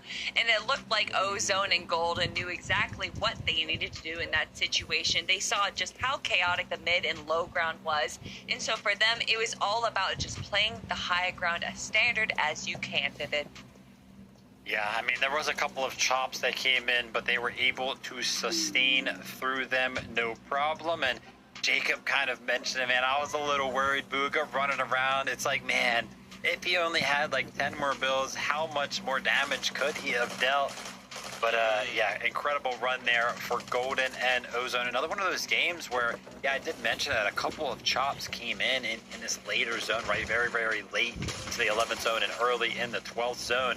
But prior to that, it looks like they were kind of just chilling, right? Playing that spray role where you're trying to relieve the lobby of all of the materials so that way you can go ahead and win some of these final engagements. But booking their ticket to finals from the high ground. That's what I'm telling you. Kelly called it out. High ground. That's what we got to look, pay attention to, drop them out, or maybe we go up there ourselves. I don't know. Now, we do only have 2 games left to go. When we return after this short break, we'll take a look at the standings, set ourselves up for game number 4. So, we'll be right back.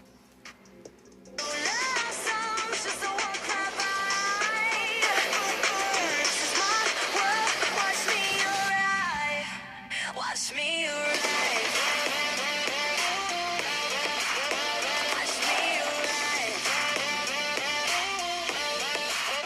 Watch me arrive.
Left to go here in the Heat 3 of the FNCS. Let's get right into it. Let's take a look at them standings. Let's kind of see how things are going. If you're tuning in, welcome. We've got 2 more games to go before we wrap things up on the day. We want either a victory royale or to end the day in the top 10 in consistency, which basically is going to be looking at the top 15 on this leaderboard after all is said and done. Right now, though they've not gotten themselves a victory royale, though we've been in a situation where Pollo has been solo 3 games in a row, Kelly, they're still in first place by a lot. I do want to remind everyone that yesterday during Heat 2, Curve and Venno had the most eliminations out of the North American heats, and that was with 39 eliminations. So to see Peterbot and Pollo 3 out of 5 games played, barely about to hit that as well, shows just how aggressive, how insane this duo is. And you called it out, Zeke. Pollo has been a solo for majority of the 3 games, especially in the end games that we have seen. So for Pollo, you know, the player that Peterbot quote unquote carries all the time, to be the one carrying it in the heats, I just love to see it, Vivid. Oh, wow. Yeah, I mean, we can pretty much expect this out of the duo. Just the eliminations being racked up right now, and yeah, you know, we're so used to seeing the Peterbot solo clutches. We're getting the opposite side of the coin today. Pollo is putting on an absolute show. I would not be surprised though. We saw some crazy Peterbot stuff go down in the next 2 games, and they got to be feeling pretty good already over on socials. I mean, we know what the thresholds have been kind of looking like. Jacob kind of called it out earlier. I think in heat number 1, we were around like 140. Heat number 2 was a little bit crazy, jumped up a little bit higher than that. But sitting at 214 points, they feel pretty comfortable that they are already qualified, because I see Peterbot is already talking about where he is going to land in Grands on social media. And I gotta tell you, it's a little spicy because it says wonky in Grands, but that's a whole different story for next weekend. We got a bunch more teams that still have to clinch their ticket to Grand Finals today. Okay. I like it. More on that next week. Why don't we focus in on Clix and Higgs right now? These guys currently in 3rd place, right, in terms of the consistency situation. And based off of those numbers that you said and Jacob called out, I feel like, just a few more games should put them very comfortably in. But, it's interesting. I feel like we've seen them in these kind of, sometimes they're on height and things are going really well. Sometimes we've got Higgs solo running around, I wonder how much of their dynamic is being, influenced by Peterbot and Pollo. How much do you guys feel like, are they just doing their own thing? Are they kind of, in the back of their minds, is Peterbot Pollo kind of close by? Are they is my Peterbot tingle sensation happening? What's going on? My Peterbot senses. Sure. No, it's the Peterbot tingle sensation. That is what you've coined it as forever, Zeke. For Clix and Higgs, if you look back at how early those clips were, the EBS, they were around zone 9, zone 10, and they had only a handful of builds there. So I think there is definitely some issues going on with their early and mid game. Maybe it's even just the in-game rotations where they're having to build a lot. We know that Clix and Higgs love to run the low ground. They love to be at the front of low ground and kind of build out a lot of territory for themselves. So I think just having this lack of materials is kind of affecting them for that ultimate in-game win strategy. But I don't think that's necessarily a bad thing for the pivot. Well, I mean, fine, Zeke. We'll go ahead and talk about it just a little bit more. Okay, just a little bit. You're kind of talking about, are they thinking about Peterbot and Pollo? Well, they probably are thinking about Peterbot and Pollo because they literally stole Clix and Higgs' drop spot in that game, right? Peterbot and Pollo, they landed wonky and forced Clix and Higgs to kind of swerve off and land elsewhere. So not only are they thinking about them, they're literally being directly affected by them in the early game. But speaking about the end game, no, I don't really think that they should be thinking about them because we kind of talked about it multiple times today. Clix and Higgs looks like they want to be playing for the high ground, but we haven't even seen Peterbot and Pollo up on height today at all. They've been going for elimination. So Clix and Higgs should be able to fulfill their game plan if they can get there in a stable enough position. I don't know why you just invoked that. I don't know why you just invoked Peterbot going crazy up on the high ground, but I'm down. 2 games left to go. Let's see it. Another player going crazy. It's Bugha. It's Craze. Bugha has now been put in a few solo situations. And in that last game, solo clutches a 3rd place. Yo, I'm loving seeing Bugha back. Yeah, I mean, if you're looking at his history right now, 10th, 18th, and 3rd out of 3 games that we have played, that just shows to me that he is making it into the end game, and then he's also making these little micro adjustments that we love to see from our top players, because in a heats competition, the meta definitely varies from what we're usually seeing in a set lobby. So for Bugha to be able to kind of see that, read that, and then be able to come out with a strategy onto how to utilize that, I love to see that. I gotta tell you, I was kind of expecting this duo to have a little bit more in the eliminations category. Every time we kind of tune into them, it does kind of seem like they are falling a little bit short in terms of being able to stay alive, healthy as a duo right now. So that does kind of hinder the ability to actually pick up those eliminations. But remember, we talked about it. We're supposed to have Bugha, the well-vetted, experienced IGL here, kind of leading Craze to those eliminations. I want to see Craze get a little bit more active, right? I want to see him box to box, wall to wall, finding those eliminations. Okay, well, 2 games left to go. That's what we're hoping to see. That being said, MDF Jacob, over to you. These are going to be 2, I feel like, of the greatest games we're going to see on the weekend so far. Everybody's still in the hunt to claim at least one of those consistency spots or one of those last 2 wins. Yeah, and the only team that's really safe right now is Peterbot and Pollo. 214 points. They surely are in. So let's see what happens here as game number 4 is ready.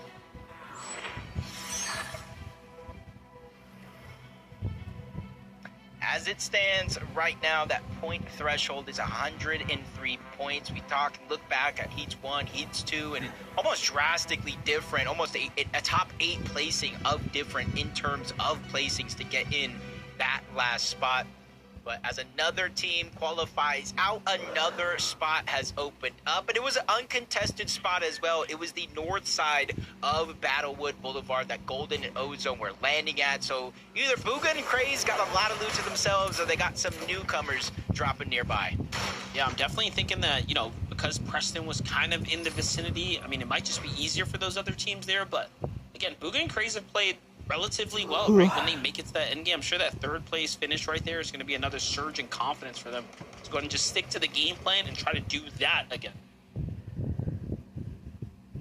Four Fields fight. This Four Fields fight has more impact than just the two actual teams landing there. As we know, Aiden, Waffle Joe, and another team towards the south eventually rotate up, and that's how they get their early game surge. Last game, this fight ended so quick, nobody was able to try to make that play, but Kiffy, Tenya, they're going at it, but Tenya's gonna be the first one going down. Feo with the cross. So even though he landed relatively far away, he's still impacting the fight tenfold. Say, you saw Waffle Joe land a lot closer this time too. Like, they landed at the southern portion, probably trying to see if they can actually make a quick move here, but Tenya gets finished off there just the time. Proxy's gonna try to break out the back. Kiffy, though, just waiting. Nothing, unfortunately, evolves from that. And if they have learned anything, at least from game number 2, was that they gotta finish this fast. And this game's already starting to slip away from them. Unfortunate for Proxy down below, because that team's up above and on the outside. He has very limited options. He tries to rotate out towards the north. He runs into Aiden and Waffle. A couple of shots are going to land from them. He tries to shockwave again, but that's when the elimination does get cleaned up. So Aiden and Waffle, realizing, hey, this fight might have stalled out this game, quickly rotates on over. Bobby is here, along with his duo, trying to third party as well. And this is what we've seen throughout the day overall on this side of the map. Teams just third partying and crashing to try to get surge or elimination points. You see Mar and Bobby, because of those shots flew over Aiden's head, they were like, oh, wait a second, there's actually a team behind us. So they box up immediately, jumping in with Higgs and Clicks, though, using the fist to actually break into the box there. It's kind of crazy, at least from the outside looking in, but here comes the upgrades. Yeah, at least gets himself a little shotgun, not the best, but something to work with. Here's a look from Higgs' perspective on how it all went down. He just keyed right in to the action here. Oh, he actually lands it and gets the knock. Wow. You can see no shotgun in his inventory. So crazy. Great heads-up play right out of the gates. And, yo, Vivid kept his ear to the streets. He's the one that said, yo, without even winning a game, 214 points. Peterbot Poyo say, yo, Wonky Land is now ours. And I thought, you know, I was hearing, hey, if you want some, come get some from Clicks and Higgs and Blood X. And Peterbot Poyo, they say, hey, we want some.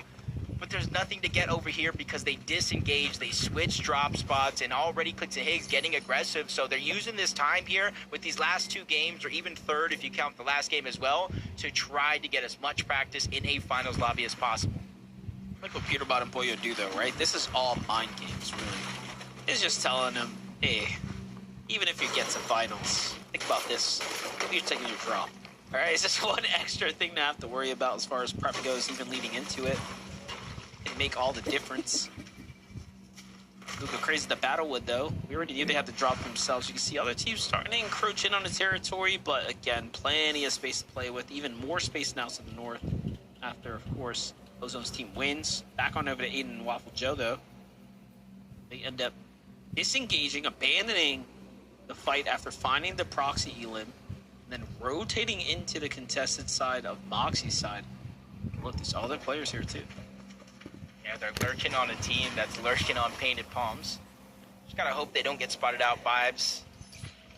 Cynics, they do have the high ground, so as long as they have a 360-degree view and head on their shoulders, that'll be all right. As Peterbot and Poyo make their way on over towards Squibbly Shorts, probably thinking they were going to find Clicks and Higgs, but they already made their way on out, so they're finding a whole nother team. That's Snappy on the other side, but he gets did up like a sit-up, put down, sent back to the lobby. His teammate, though, was able to disengage and get out, and there's a lot of space over on that side of the map because there is split drops where teams have to go ahead and use their routes to get their loot, and Wonky Land uncontested. This 1-for-1 exchange here. Real tries to hit the tag, doesn't quite find it, but into the box. Clean execution from Zero PC Earnings, trying to work his way towards the finals here. They're gonna need a win. Yeah, it's a situation where you do need a win, like you said, but his fight's just like this. His teammate's down. He's in a 1v1 situation, and he's just full confidence. Even without an iron pump or a chaos reloader, full confidence to jump in the box and take the 50-50. The Sid did, better respected. King of What? Eve, great last game, right? Putting them in the race now. Into the top 10 they go, 110 points earned here. All off the performance of that last round. We're curious to see how Kingling and Aviv perform if they can make it to endgame. They seem to have what it takes, but it's getting there that's been difficult. If they can continue to adjust their mid-game strategies, play stronger and stronger. Seek and Taki are doing the same exact thing. They've also been very much in the conversation on the high ground from time to time, coming super close to pulling out a victory so far here. Playing pretty well so far, 122 points so far. You see them, they're 7th so far on the leaderboard, and that's even more higher up because remember, those teams that do got the win, they get the 1,000 points and automatically advance. So they're just one good game away, honestly, maybe even a top 10 away from punching their ticket into the grand finals. Others got much more to go, more points to go ahead and grab. But honestly, 2 5th places even with a bunch of elims could possibly qualify you. But I'm not sure too many players are going to be up for that challenge. But Bobby does find his first elimination there, and it looks like they're looking to chase down Preston for the second. Seems like they're playing off the momentum right now. After finding those other early fights and eliminations, it's looking pretty good. Great side angle there from Mar. They're finishing that one up. T just listening to what's going on here with Turbulence. They're slowly walking up here, trying to see if they can play for a lurk right now. Like the strategy, like the play. Obviously, Bobby and crew they just have their guard down, right? Not sure if I like the 3-2-1 there. It wasn't exactly the opener they were looking for, and now they just give it up, so they're just kind of stuck here at this point. Yeah, accidentally shooting on 2 different targets. Both of them did get damage, just on 2 different players, unable to pinpoint the exact target. Possibly could have been a down if they chose wisely, but Turbulence Lucky are going to have to look for some HP. We only saw one of those 2 loadouts, but we saw no bandages, no med kits, or pizza in that inventory. So if they're looking to stay alive, they need to be on the hunt for the bare minimum here. You see the zone this time around in the minimap moving on over towards the north side. Wonky Land even being a primary focus. You see Jack and Npen. 48 points so far, not where you would expect a team like this to be, especially with, you know, what's going on around Frigid Fortress, uncontested, nobody landing there, then triple contested. Both the zone pulling their way this time. Even without a win, if they somehow land a top 5 with a couple of elims, they'll at least put themselves in contention for a consistency spot in Game 6 or 5. Yeah, definitely. I mean, if you're 50 points in right now, you definitely have a chance, for sure, to pop off. So I started looking over here. I was trying to piece together what all happened. Any guesses? Full Shield Pollo, any guesses? I don't know. Maybe you try to do some fancy little bounce off here. Unfortunately, missed his drop. Probably landed just like this and then fell off. Let's see. Okay, we get to see what actually happened. Okay. Hey, think about what's this? See, at least they're human. At least they're human, because sometimes I feel like maybe they're just inside of the Matrix or something. They're a part of Fortnite, you know, but at least it goes to show that even they can make mistakes in certain moments. As you look at Seek's loadout here, you got Taki with the Chaos and the Thunderburst, but then you got Seek with just an AR, no shotgun. They're planning on rotating in, grabbing high ground, and hopefully playing for damage in the distance. Let's continue to look at a couple elims that are happening here. This is another storm fight for Taki and Seek. That's how it ends up playing out. And although we were criticizing the loadout, it looks like it's working because they find elimination. That's probably why he just decided to max out on the extra heals to go the distance and play the dead side. They might be feeling really confident about how much damage they've done.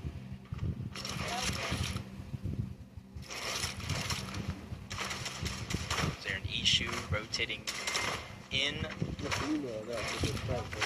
This time around, all they have to do is just kind of move north. They get Dark Dominion uncontested. They haven't had to move at all so far during this game. Maxed up on materials. They even have some extra heals down below before they start to make that rotation. And since they have this bird's eye view, they can start to gather that information and figure out how many teams are rotating by them, where those teams are rotating, so that way they can make their rotation accordingly. Because shockwaving off high ground right here, you can cover distance farther, but it comes with its own risk. Uh-oh. Ah, that's what they were doing. Okay. Is he spelling his name, Yes. Pollo? Yes, he is. I was curious. Now it's all starting to make sense. That's an A. Yeah, at this point, I actually don't know what he's spelling. I'm not sure. I want to know. Just. Oh, their initials. Peterbot and Pollo. Their Ferris wheel. That's a lot of confidence, man. 217 points. They already qualified. So the only one using this wonky wheel is going to be Peterbot and Pollo. It's not even the last game. They're already loosening up here. Just making a statement. Again, mind games, like we talked about. It's all mind games at this point. That's true. I always talk about how important it is having a strong mental game in these tournaments. Because whether if it's 5 games or 6 or even 12 in the grand finals, you got to know that nothing is going to go perfect. There's going to be speed bumps along the road in your journey, so you got to be able to bounce back from that. And mental composure is just as big as anything else. You don't want to have to shut down midway through the tournament. So we'll be looking at that to see how teams perform at the start of some days and how they finished at the end of others. As Chimp and Liam, they're one of the teams that I always talk about. We talk about the Ferris wheel, we talk about the Rifts, Latte Landing. I mentioned it, I believe, yesterday. I mentioned it again. It has one launch pad back here that they're using, and it's different than the majority of every other launch pad on the map because it takes you higher and it takes you further as a standard launch pad itself. Now, Monster, combine that with a Shockwave, combine that with a Flowberry Fizz, and that's what allowing Liam and Chimp here to rotate all the way in toward the zone. And we got a mountain one this time around and strayed away from it in that last game. So for Liam, they're going to get priority position in this zone. It's coming all back to this north side. These mountainous terrains definitely get difficult. The 50-50's already playing this up, so whoever's here early surely is going to have the advantage. Paper and Resi playing a little bit more of a defensive, kind of low position here. Not trying to risk too much on the high ground. They don't want to attract too much attention, but it seems like they do have to fish for some damage here. And it's inevitable. There's going to be plenty more teams starting to come this way. Paper and Resi. Paper is one of those players back-to-back with Victor V and then with Epic Well and Victor V. 2 different globals he was able to attempt.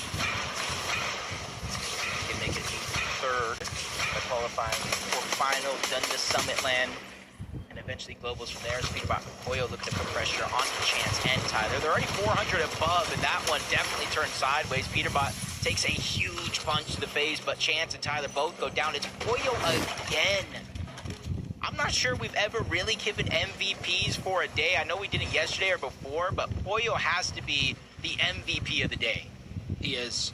I'm telling you, we're watching him play at the best he really has. Like, truly, he's showcasing why he is who he is, and why the region continues to give him his flowers, It's not a game, I know they're in here messing around, building and all that, having fun, but they're just showing you sometimes it really does look like they're miles ahead of the competition. See moving Craze right there on the line when it comes to zone, trying to put pressure onto Oliver and Carillion up above. They don't have far to rotate, but that high ground is a team that you aren't going to have to worry about. But they look down, they see Peterbot and Pollo again. Much pressure coming out from this side of the map. The other teams rotated here, Mike and Logan, trying to use the Fizz Shockwave to cover distance. Luckily for them, Oliver and Carillion were busy. They were distracted, so they weren't able to get any damage on them rotating through the sky. Just looking at the situation at hand here, they are going to have to move here.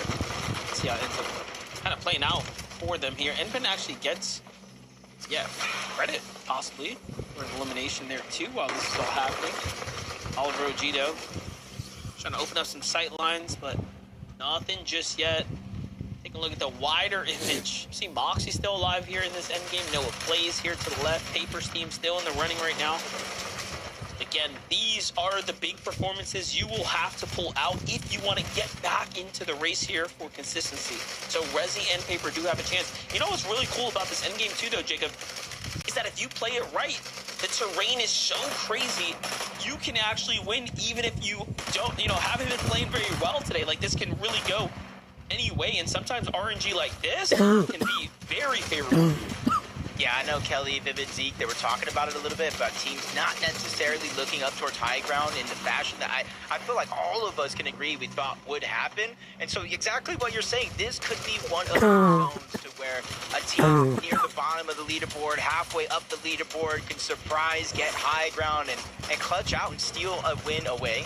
But still, there's so much action going down when we get to the side of these mountains. King and Aviv continuing to find their groove. King with 5 eliminations so far in this game. And King, rightfully so, is getting his moments in the spotlight. He just needs to cap it off with a spot in finals. It's kind of crazy to see Peterborough and Boy, you have tanked so much Storm, and they have the pizza, but they've gone through it all.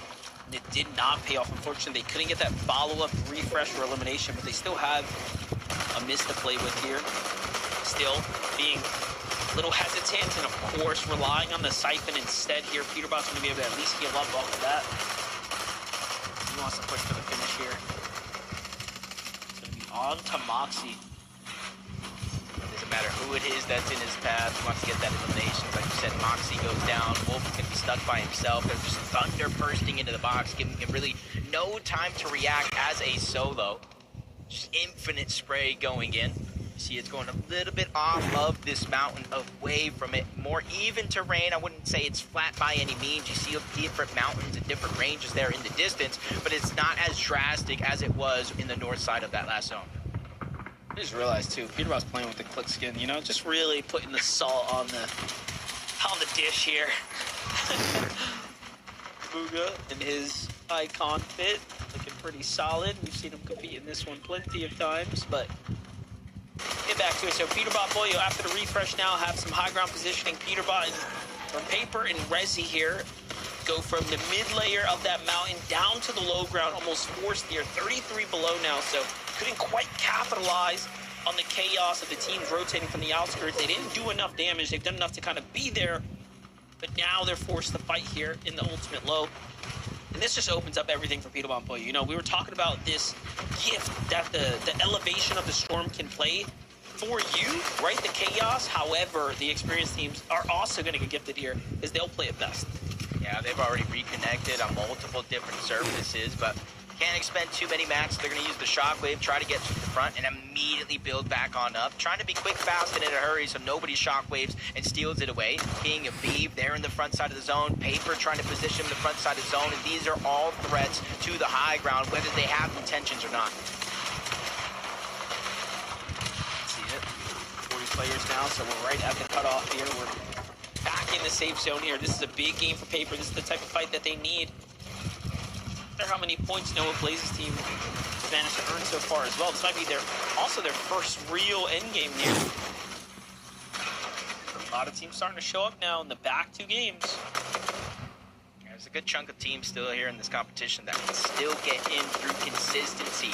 It might not necessarily be a top 20 in terms of points that they need here, maybe a top 8 or a top 5, but they still have a chance to not have to go into Game 6 needing a win. Oliver and Carillion are one of those teams, but they haven't picked up elimination. That's where they have to start to pick up the pace. It's not just placing high in these games alone. They need to combine it with those eliminations, which is 3 points per.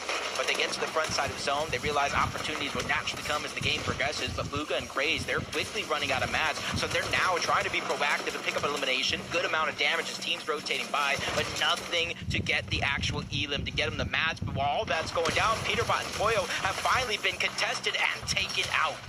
I was curious. I was just about to say that Peterborough and Boyo might actually, in the end, concede the win in general, but I'm not sure they wanted to go out that soon and in that fashion. Penta just pops up out of nowhere, makes it happen. Bugha falls as well, and all of a sudden now, we don't know who's going to take this game right here. This can go any way. Yeah, Power Penta, though, they're in the driver's seat right now on the high ground.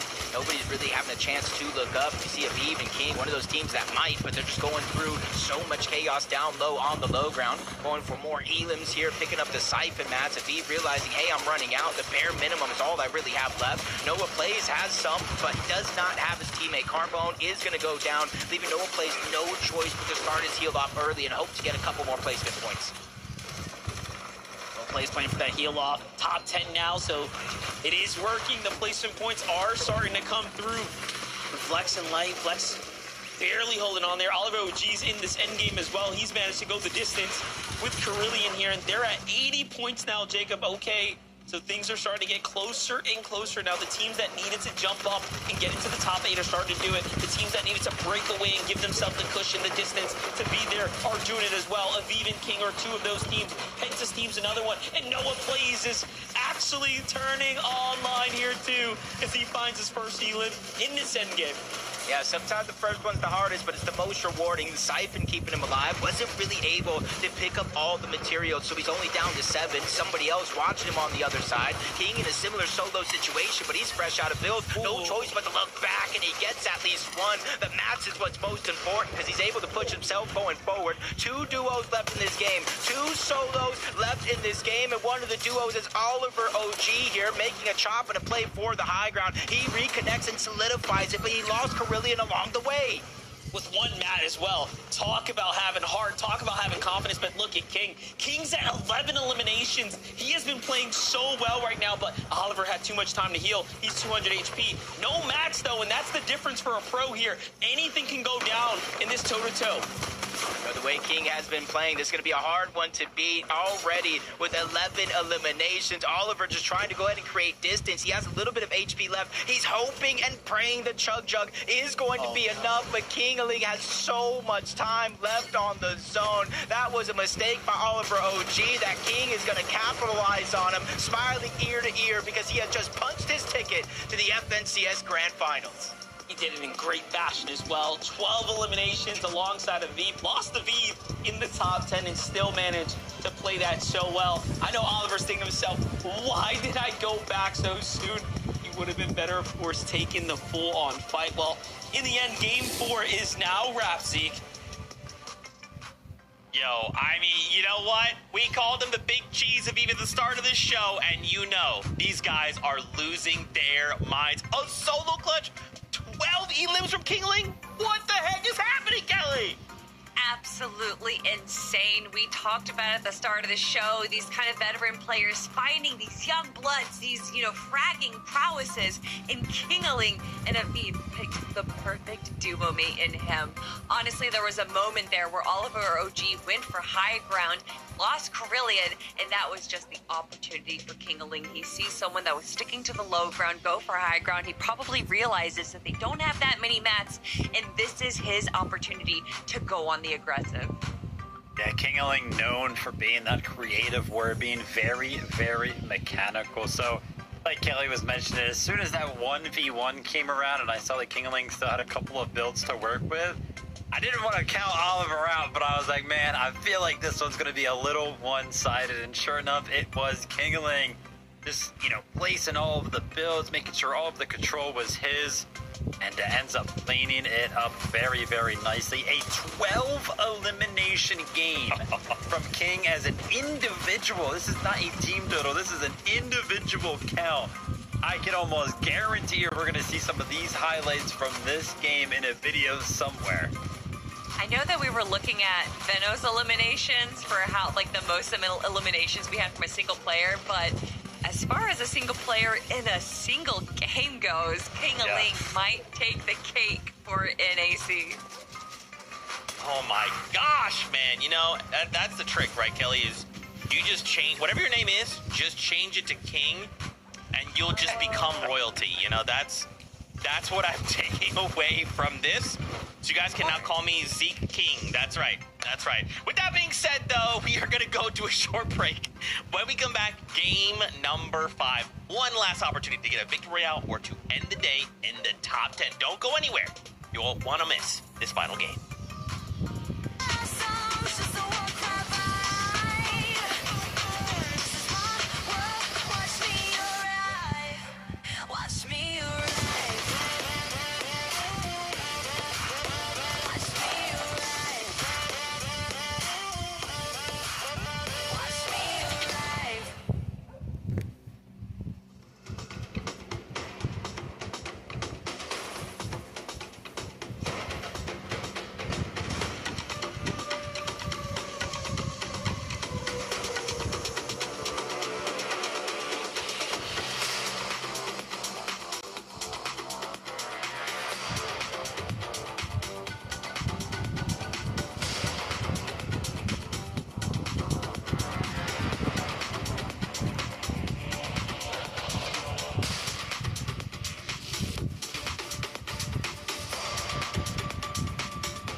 stress.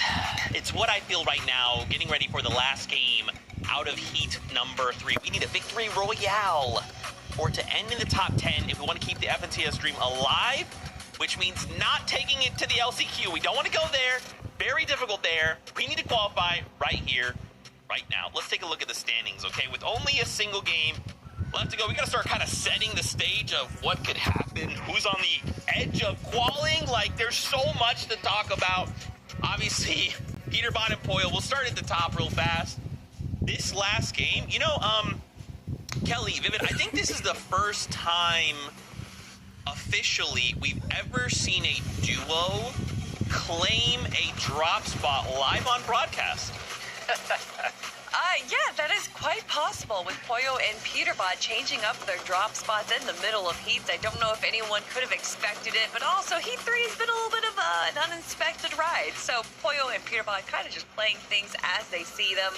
But as far as grand finals go, you know, they're currently in our first place spot for consistency, but with 243 points, Vivid, I just don't know if it's enough. I mean, yeah. Who knows, right? Nah, they're definitely chilling. 37 eliminations on the day as well. Watching some of that back, by the way, I couldn't believe I was kind of watching it, right? Kelly called me off guard, throwing it to me right there. So I was watching, I was like, oh my gosh, yeah, how did Peterbot and Poyo go down? And it happened fast, man. The high ground take from Power and Penta there that game was honestly incredible stuff from them, and no surprise to see how good they are to be able to take down Peterbot and Poyo to find them in that second place spot on the consistency leaderboard as well. So, you know, great stuff from them to go ahead and take that game. I love it. I love it. Let's take a look at page 2. Okay, let's flip on over. So top 15, basically, after this last game is where we need to be if we want to be in that top 10 of consistency. Right now, Dolzer Issue right there on the very bleeding edge of qualing, right? We talked about them at the start of this show, but, you know, Kelly, they're only 5 points ahead. That's really not enough. And with that second place out of Oliver OG, they also jump up 10 places. Like, Kelly, this is going to come down to the wire.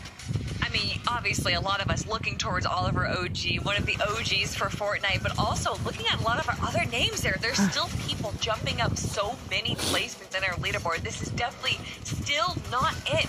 And when it comes down to heats, you could literally be in last place, but if you are able to walk away with the victory royale, that is all you need. And it is possibly Oliver OG's story that he is going to be wrapping up for game number 5. They had such a good game number 4, playing that high ground really well, but when you run out of mats, when you don't have much else going for you, honestly, there's only so much you can do besides run away, try and go for the heal off, and then realize, oh wait, I don't have what I need for the heal off, let me go back. I gotta tell you, I don't want to speak this into fruition, but man, it's gonna hurt if Oliver OG and Brilliant do not qualify, and that's how close they were, right? Came down to a 1v1, because right now they are sitting outside of that threshold, 16th place right now, 106 points. To kind of speak on the history of how the heats have gone this weekend, in heat number 1, we were sitting at 145 points to qualify to Grands through consistency, and then in heat number 2, it was 174. I don't think we're gonna get up to the 170s today, but it does look like I wouldn't be surprised if it was around that 145 mark again, which if you take a look at some of our teams, right, we've got Bugha up there in 12th place, is pretty close to 145, and who knows if it's exactly going to be that, but still a little bit below that. Man, I still am kind of waiting for that pop-off game from this duo. I did request, I was like, hey, you know, I want Craze to get a little bit more into the action. Again, this game right here, they ended this one with just 2 eliminations. I'm still looking for that big pop-off game. They've got one more opportunity to do it. Hopefully they at least get into the end game, because a solid game getting there would probably qualify them. I mean, obviously, there's only so much that we can watch in the early games right here, but you do have to wonder if just these early games aren't working out for Bugha and Craze. To go to Zone 8 with just 10 builds is definitely not the position you want to be in. I'm wondering if it's just bad rotations or whatever, but regardless, yes, they're close to that precipice of not qualifying, but it's Bugha and Craze. If anyone's going to be able to lock in the final game, Zeke, it's got to be Bugha. That's right. This is it, the final game out of Heat 3. If you're a duo and you're not inside that top 10, don't give up. Fight till the very end. This could still go any which way. Fortnite fan for the last time today. Lock in! It's game number 5. Starts now. He said it himself. Game number 5 is here in the most important game of the day. 4 teams already snatched their ticket to the finals by winning these games, and right now is the last chance. Everybody is on equal footing here. Yeah, you know, it's been quite the crazy tournament day, if we do say so ourselves. First off, it started with jamming all this competition into the week, and now here we're at the final stretch to pick our last teams, Jacob, that are going to qualify. Yeah, and it's going to be close. It was like 10 points in yesterday's heat separating who went to the grand finals and who has to try again in the LCQ. Heat 1 was a little bit closer, and I'm just kind of hoping this one goes down to the wire. We've seen teams inside of the bubble and outside of the bubble lay it all on the line to get to the grand finals. It's the final countdown, last game of the day. Monster, let's jump right into it.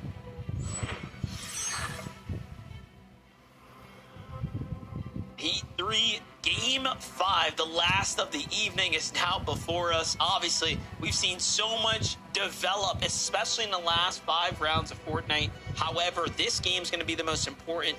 We saw that just in 2 games, you have been basically able to put yourself in the running, right? Setting yourself up here for the Game 5 finale stretch. Oliver OG, though, is one of those teams, Jacob, right? We want to see him do well, and they're just right there.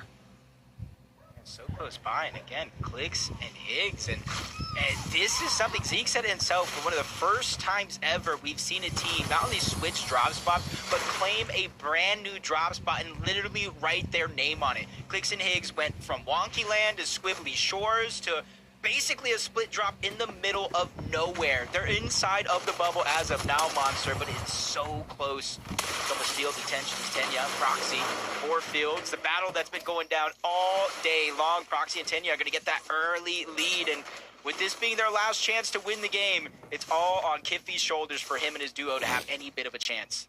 This is crazy close, but I'm thinking about, I just want to bring that conversation back to Clix and Higgs for a second. They are, you know, playing well outside their comfort zone right now, really having to mix it up, and just shows you how much pressure they have on their shoulders to just secure a couple more points, right? To make sure they actually get their grand final spot, because it's not free. It's not free for anyone just yet.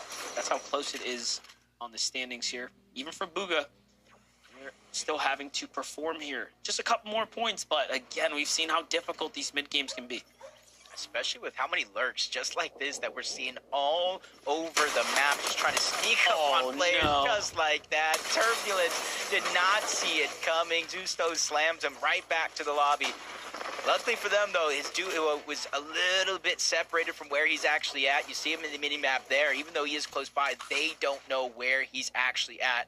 So it does look like Lucky T down below has no choice but to sit and wait, and hopefully that team rotates out instead of camping the card. Yeah, look at this, though. Most important fight for Oliver OG right now. And, of course, the team that's been contesting them here at the north side. They've managed to win it consistently time and time again, but it just makes you wonder, is it finally the opponents' time? First shot's going to go to the losing side for Oliver OG. Kerillian, though, just there to back him up and go to take out the trades. Oliver heals, but no, he gets headed out from below. So this is really bad for Kerillian. Forced to concede the box there, and now he's starting to run out of mats. And it's happening so early on in this game. They don't really have a ton of resources. Not only you talk about mats, but heals as well. Oliver G is still approaching the fight with aggression. Tries to go ahead and get him down. Missed a couple of shots. That one was definitely scary. Missed that one on trying to get the actual elimination for the Siphon. Luckily for him, Kerillian scoops up that second elimination, giving them a chance. They performed so well in that last game. They don't even necessarily need the win here. They just need enough points. Yeah, that was crazy. 2 elims right there, but the 50-50 from Oliver's side. Not sure how I feel about that one. Take a look at Tyler's 2-piece pickup right here. He drop kicks Max in the box, then finds Preston with no HP on the other side here. So finishes that one up. And just like that, they are in the race to the finish line. 87 points earned. Big damage as well to survive what could be the first Swords Warning in a couple moments. For Bobby, for Mar, you know, we've seen some early game success out of this team, but nothing after that. So Penta Power, this is a team that has nothing to lose. They've done it all. They've done what they need to. That last game was honestly the best they could have asked for.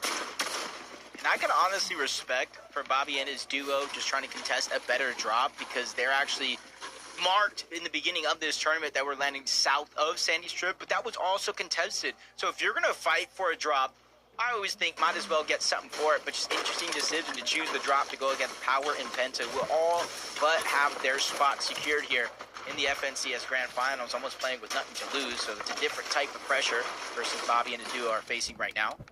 You can see they're not necessarily going straight in for the 50-50. They realize if they're going to have any shot at winning the game, it's not going to be off the back of taking down Power and Penta. It's going to be off consistent, good plays throughout the course of the game. What do things happen here? Peterbot, Boyo with some early rotates, looking like they're trying to hunt for someone right now.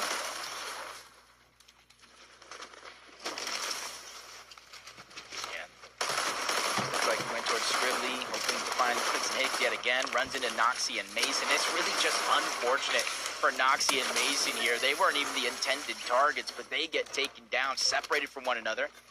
Mason's going to have to sit back, watch Noxie, and hopefully he survives this. But you got to be careful because MikeBot by himself hiding inside of Squibbly Shores, and all he needs is one good pump. No. But no! The I was same afraid. feeling. I was afraid, Jacob, this was going to happen. Madden and Cole rotate in. You know, it's just a matter of time before those other teams start to do something different, and they know you're contested, right? So you almost can't do the same thing you've done game after game. You have to mix it up. That's why, like, Clicks and Higgs were smart enough to know, like, all right, yeah, we have some pressure on our back. Let's do something a little different. And unfortunately, Oliver OG just, it's almost like he played into the book, you know? Oh, they heard the reboot. Mike was waiting there for so long. Hopefully the push went on to someone else, but they disengaged off one fight. Fights for the other. Mike, just like Logan, is hitting haymakers, making Poyo almost second-guess that decision. But, you know, they love aggression. They love to fight. So they're going to continue the persistent pressure onto Mike. They got to be careful for any third parties venturing in their way. But for now, it does look clear as day. Mike continues to try to back up, runs into Poyo a second time, but does not find the same luck. He hits him hard, though. He almost finished him, and Peterbot wasn't there to back him up. That was kind of crazy. So Boyo forced there to really dig into his heels now twice, back-to-back. Meanwhile, Clicks and Higgs went from the split drop into the Dark Dominion to go ahead and max out their metal materials. I like this. Definitely like this strategy a lot here. Dark Dominion is one of the very interesting drops that kind of allows you to just do something super off the wall like that, but still know, like, hey, it's all good. Like, we can get that max material. A lot of teams that do like to rotate towards Dark Dominion, but Liam and Chimp being up another elimination. They're on the heels of Clicks and Higgs as well in terms of points. Both of them inside of the bubble. Peterbot and Poyo journey continues, but Poyo goes down yet again.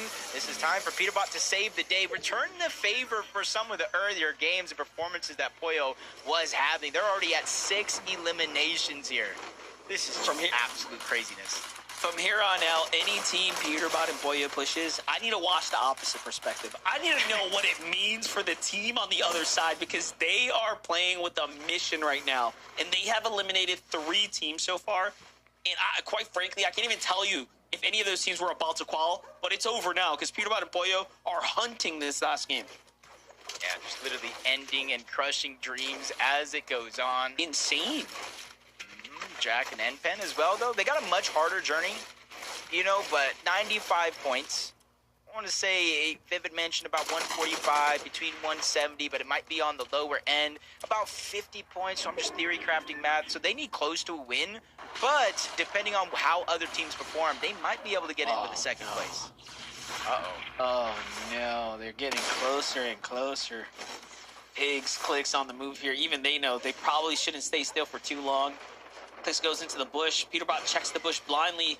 Clicks in a panic, puts the build down. Peterbot just had a feeling, and I think now he knows here what is about to play out. Obviously, you get that information from the client, so surely he knows what the pits are looking like. So here we have it. We're going to get a nice little clash here. Clicks has to win this fight. There's no ifs, ands, or buts about it. Yeah, and I see him immediately turn around, trying to put the pressure back onto Peterbot because he had a good advantage over Higgs at the moment. But now they're both just beaming up, and the third parties are now affecting this fight as well. So it's not going to be a clean 2v2.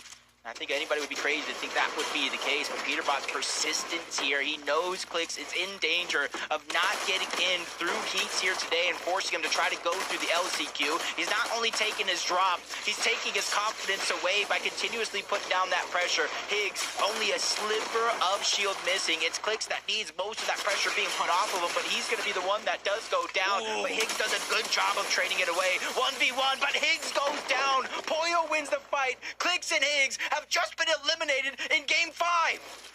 And we knew it, man. Poyo is just playing so well today. Higgs, unfortunately, did very good. Beats Peterbot in the exchange, and then that just happens in the end. Here comes Percento. He sees what happens. He's trying to get a piece of the action here. Might as well put your name in the lights, camera, and the action here. But Peterbot and Poyo, they have done what they came here to do. Clix and Higgs, they're going to be looking at the 149 points, hoping it holds. But Peterbot goes down yet again.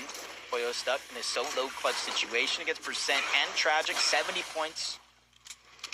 Almost needing a win here in order to get in the FNCS Grand Finals. The last spot claimed through a victory royale. And that's going to be a huge confidence boost taking down Peterbot just like that. But it doesn't look like it's over just yet. Poyo still going on the offensive. You can see he has over the amount of gold needed to purchase the reboot back, but it might be he wants to go for the actual card, so that way he has enough gold to visit the vending machine. Definitely has some time to work with here. Meanwhile, Power, Penta, they've been fired up for good reason. They find Bobby here, who's just outside the palms. That team gets fully wiped up right there. So 149 points ends up being how far Clix and Higgs have made it. The real question is it going to be enough to hold up? You saw the teams, about 3 teams in the 111-point range mark. It will require all 3 of those guys to basically make an end game if they really want to get pushed out easily. But more importantly, the best thing that can happen, I guess, is someone up at the top takes a win. Yeah, and already we're seeing teams like, Power and Penta get eliminations. We saw Cole and Madden get eliminations. Even Peterbot and Poyo, we saw those eliminations. And that is essentially stealing points away from everybody else at the bottom side of the leaderboard. So in essence, it might make the gap smaller than some might think, but it's still anybody's game as Poyo returns back on over towards Squibbly Shores. He knows there's not going to be too much contention here. They already cleaned it out most of the way. So he's going to get Peterbot back on into the game. They already have 8 eliminations, 2 more than the last time we saw them. And so I don't think they're done just yet here. Yeah, I was just thinking the same thing. I was like, well, they already cleared that entire area. Like, there's plenty for them to come back and work with here. Poyo, of course, recognizing that. Up and back with Tyler. Chance, these are teams that, again, are in contention for that top spot. Any one of these guys can obviously continue to pop off. But again, if you're Clix and Higgs, you're really just shaking your head right now and hoping that someone above you is going to take a win, secure a spot out, and help move that standing on up, and not the reverse, right? Pushing you down would be a problem. Similar zone as last game, though. Not exact, but we're just south of Wonky Land this time around. It's going to make for some interesting strategies. If you stay near these tall trees, you can connect to them, and it has a lot of HP to knock them down, and even after you knock them down, you still have to break the build. So hopefully teams begin to think in and outside of that box when it comes to this end game, because there's a lot of opportunity to really take charge of your own destiny, including Must and Liquid here. We saw them on the high ground in a couple of these games. We saw them have big moments here, but on 117 points, there's no bigger moment for them than this game here. This is insane. Look at this. Using those shocks to get up in those trees that we know you can actually build on makes for like a very interesting visual here. Liquid and Must, though, they've been here the whole time. No need to move so far, right? So we're just kind of big chilling here. Think about this, Jacob. Not too bad for Liam and Chimp, though. They still have the wheel that they want to use, and because the zone's not too far away from where actual Wonky Land is. As long as he has the HP, which he does have 6 splashes and some Slapperoni Pizza, he just needs to get towards a reboot. Wait for a lot of these teams to move on out. But you got to be careful because 2-tick going into 5-tick, so Chimp really has some decisions to make, and right now it does look like he's saying, hey, I might have to make this one happen as a solo, and on 148 points, that's one daring decision to make. Definitely, and he's pushing across. Really putting it all on the line right now. 148 is very, very close here to, of course, even pushing out someone like Clix and Higgs, who are at 149, right? That is very, very important of a threshold, a point threshold that the teams below Clix and Higgs, if they break, all of a sudden will make it even closer for them. So, I mean, Jake, I'm going to ask you here and now, do you think Clix and Higgs are going to the LCQ? Nah, I don't think so. I don't think so. I think 149 is going to be it. But it's a guess. Everybody out there, I'm not saying 149 is going to be it. It's a guess. I want to believe, man. I'm a huge fan of Higgs. I'm a huge fan of Clix as well. Would like to see them be successful and maybe get the revenge in grand finals, because that is just storylines for the ages already brewing. But Bugha and Craze would be the next team on their heels in terms of the leaderboard. About 12 or so points down. That could be one of the teams that pass, but it wouldn't push them out of qualification yet. Bugha Craze, they are already inside of that bubble. Peterbot and Poyo fresh off of that reboot. Luckily for the Zen, the zone moved in this direction, so they have to make a short walk before they find themselves in zone. The irony, if they end up being the reason that Clix and Higgs also get through because they key everybody that's in contention, we'll end up finding out here now, Jacob. They're continuing to push, and they're here. Very nicely done. Chaotic folds over so fast. And they're going to get the finish, the refresh here. Lobby starts to look inwards, though. Poyo takes a lot of damage there, but again, it's just a matter of time. There it is. Peterbot secures the loot, reinforces the base up, finds the pizzas here. And just like that, they're not only in the zone, but they are better off than what they were when they rotated in. Yeah, there was a little bit more strategy behind trying to get that elimination. That wasn't them just keying, even though, yes, it probably is, because you're seeing he's doing it again, but it's more so they needed the materials. Fresh off the reboot, about 400 mats instead of stacked, but he's going for another one. Peterbot, if he sees somebody, he's going, but right now, taken down yet again, really being put on the shoulders of Poyo here to try to save the day once more, but Poyo doesn't actually get the box up onto Peterbot, so he's not going to get the revive. Percent and Tragic have just taken down Pete and left Poyo once again as a solo, but honestly, I'm feeling like the way I felt about Peter years ago. There's almost no worries the way Poyo's been performing. Yeah, I'm curious now if he's thinking about whether or not they want to keep pushing other teams here, but Poyo's had so much attention on him today. I think that one was intentional. Like, yeah, you know what, Peterbot, I'm done saving you, bruh. You go on and get sacrificed right there. That's what it seemed like. He could have saved them. He could have put the edit. Peterbot could have rolled into the box. I'm not sure what that was. Yeah, he's done. No, he's done. You can just tell, right? Like, compared to any of the other solo clutches he's put up today, I think at that point they recognize, like, all right, let's go ahead and gift you a little bit of loot. All right, we're gonna give these guys some loot. Let's go ahead and clean this up. Take a little break. That way they can kick back, relax, you know, pop open a slurp juice and just enjoy the rest of the tournament. Seeing who their competition might be, if anybody's brave enough to contest either Squibbly or Wonky. Choices there, but Craze is down right now and cleaned up. Bugha left by himself, 139 points. Another team goes down, so he's able to get a couple more placement points, jumping to 146. Still inside of that bubble, but it's only top 23. Barely any placement points has graced the lobby, but with each and every team that does fall, they're going to continue to cascade, but Bugha's feeling the pressure being forced further and further outside of the zone, and for now, that zone is going to hit, and luckily for him, he does have the slap pizza, he does have some splashes, but there's only one shockwave left. He has to decide wisely when and where he's going to use it. Bugha's got one job, and that's stay alive longer than one more team in order to push Clix and Higgs down another position on the consistency board. Meanwhile, Dozier and Eshu are getting closer and closer to making leaps, bounce, and jumps up into the qualification range, because they're at 124 right now. It is so close. I feel like they can almost taste it. You see a sky view of where everybody's stacked up. Percent is willing to take a little bit of extra space there on the high ground. They're the ones that have it for now. Power by himself, 223 points, almost nothing to lose, just trying to crush dreams. Tenya is going to be that player that is in his line of sight, trying to break into the box. No Thunderburst to bleed shots through, but he's staying persistent and trying to get the elimination. Full control is his. Just waiting for the chaos to reload, and he quickly peeks, gets the elim, waits to take a tick of damage, so that way when he gets the elimination, the siphon actually goes to work. Yeah, very nicely done there as well. And then, of course, gets the refresh. That's 10 eliminations for them now. Meanwhile, look at this. NPen and Jack coming back from the grave here. 111 points. The end game is theirs, and they're starting to really earn points. Meanwhile, High Ground. These are teams willing to throw it all on the table as they have the last chance to go ahead and pull a victory here.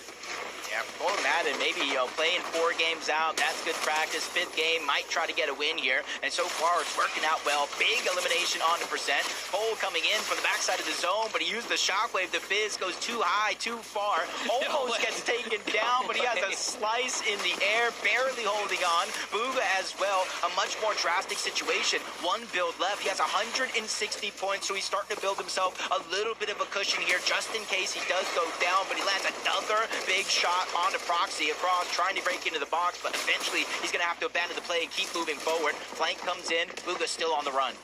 Yeah, this is good, though. Bugha's done it. He's done enough. He's 162 right now. He's been clutching up since about 139 points coming into this. 162 surely should be enough now.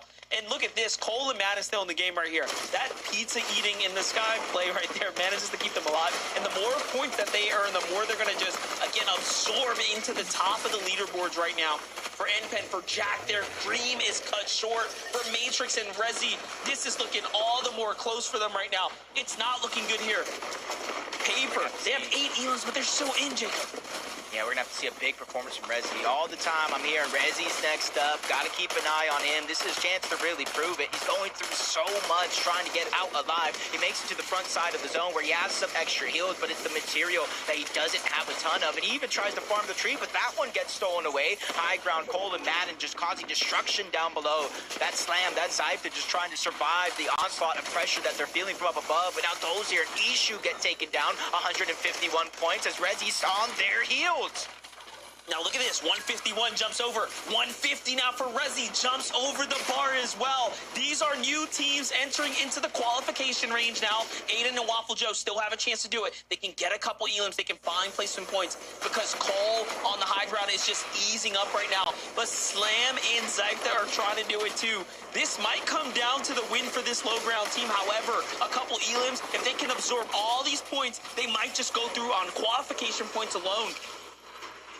Big right now for Rezi. He's really putting Paper on his back right now, and you can see why Paper put the trust in him to be his duo. But he gets flanked, but he fires a massive shot. Carlitos feels the pain here, and now Yuki's by himself. Rezi's not ready to give up just yet. No builds, needs the siphon, needs the materials, but his superstar show comes to an end. Yuki's now by himself, trying to shockwave up, goes up against Cole and Madden, Zypher and Slam. He's the only solo in this world full of duos. This is actually perfect for Zypher and Slam right now. The fact that Cole and, his teammate on the high ground are actually so low on HP. Look at this. Madden, they barely have anything to work with, just a couple mats, but Cole's got nothing here. This can come down to the Disruptor. The low ground team starts to look up, and then the shots go back and forth. It is not looking good at all here, Jacob.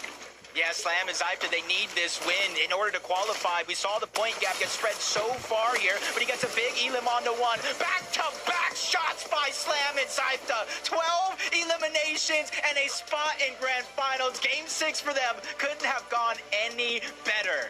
That's the worst case scenario for a team that didn't have enough points to take the win. It's great for them, bad for everyone else. Zypher and Slam, congratulations. You have done it. And Zeke, that's going to wrap up game number 5. Oh, man. First off, Jacob, MDF, fantastic cast again. Thank you guys so much for that. MDF called it out. The fact that this team wasn't in the top 10 and got a VR. Great for them. Shout out to y'all. We'll see you guys next week in finals. Really bad for the lobby. We'll get to that in just a moment because I do want to give these guys their flowers. Finding yourself in a situation, and this is why I said right before going into this game, don't give up, right? It could come down to this final game.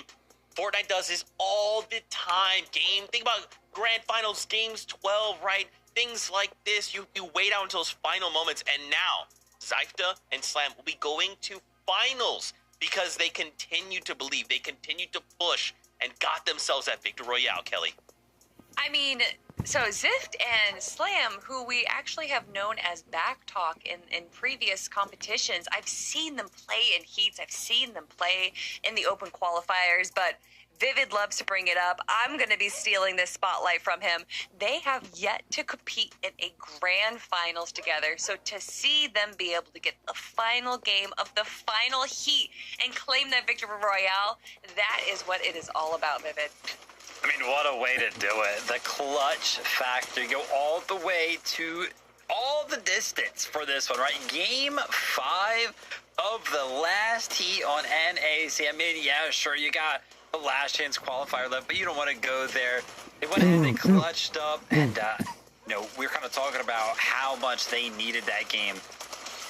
They were on 47 points going into this last game, so they weren't even close to that threshold coming into this one. So definitely needed a huge game there. The only way to probably go ahead and mathematically do that one is to pick up that win. They do just that, patiently waiting on the low ground for everything to unravel above them, and they just played it perfectly. Let's relive the winners. Maybe you're tuning in, you missed out on who got themselves a victory out of auto-qualified onto finals next weekend. Here is a breakdown and the games that they got the VRs as well. Friends, okay, let's start to talk about the elephant in the room. Clix and Higgs.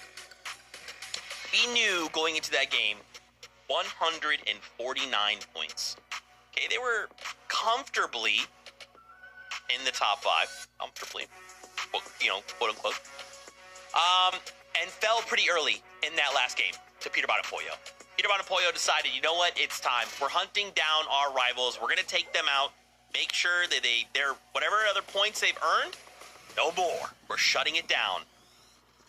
Many other players in this game, we started to follow really closely, right? You start to look in that bottom left, a little icon with the numbers, right? 149. You're starting to see other duos creep up, surpass those numbers. Now I got a question. Did they make it, Kelly? Did they make it? I'm scared. Well, I don't want to spoil anything just yet, but for Clix and Higgs to be able to handle this Heat 3, to be able to go up against the likes of Pollo and Peterbot, and to kind of have this storyline play out before really even the grand finals, you know that there was a lot of pressure onto Clix and Higgs. But if there is anything that this duo can handle, it is the pressure. Yes, Peterbot and Pollo are the juggernauts of the region. And yes, although they might have won that game number 5, if we do look at that second page and see the threshold, Zeke, we might not see Clix and Higgs right here, but we do see them in that 14th place. Now, Zeke, that is very close. Probably a lot closer than a lot of us were going to expect. 1 point away from that precipice of hitting that 15th place. Vivid. Clix and Higgs might not want to be here for Heat 3, but I can imagine they're going to be making some changes for the grand finals. Yeah, we were kind of watching that last game right there, and Kelly was pretty convinced that, 149, they were fine. I was like, I don't know, it's going to be pretty close. Turns out she was right, but I think it ended up being pretty close.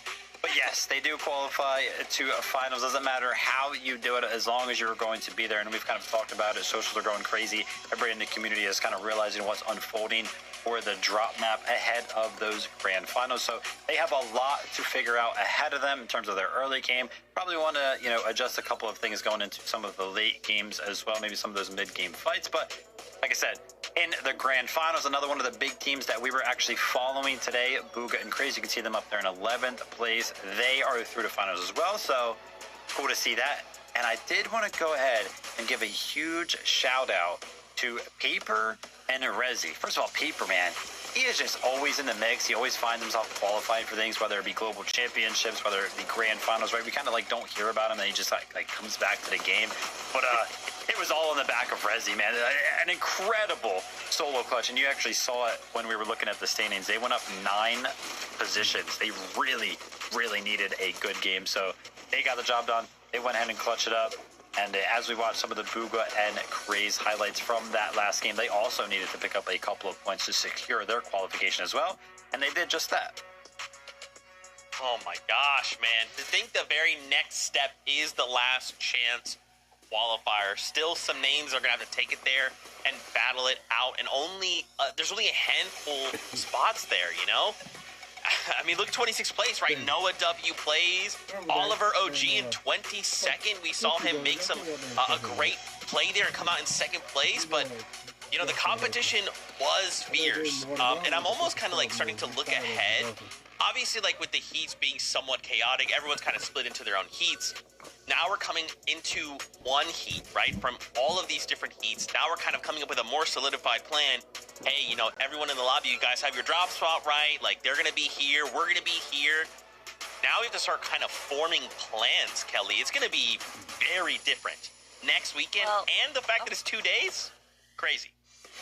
I mean, if you look to social media right now, there's already some plans being laid out for the rest of us to enjoy. Going crazy. Like Peterbot is going to be changing his drop spot to wonky. Now, he just tweeted that out. I don't know if there's any validity to that statement. And then, of course, we just saw the tweet like saying that he's going wonky as well. So, Vivid, we haven't even gone to the grand finals yet, but it seems like the heat is already turning up. Listen, we knew when we got scheduled these 3 heats, Friday, Saturday, Sunday, LCQ, finals are going to be on Tuesday, and grand finals to quickly follow. We were in for one heck of a couple of weeks of Fortnite, and it's looking like we're going to get just that. NACZ, it always delivers. Oh, man. I am so excited.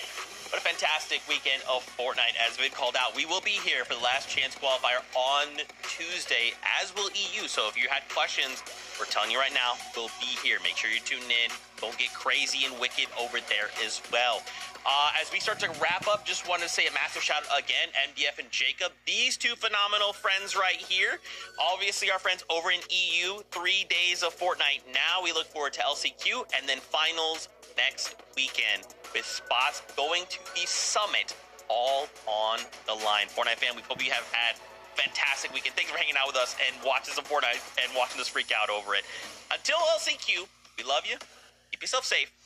We'll see you on that battle bus.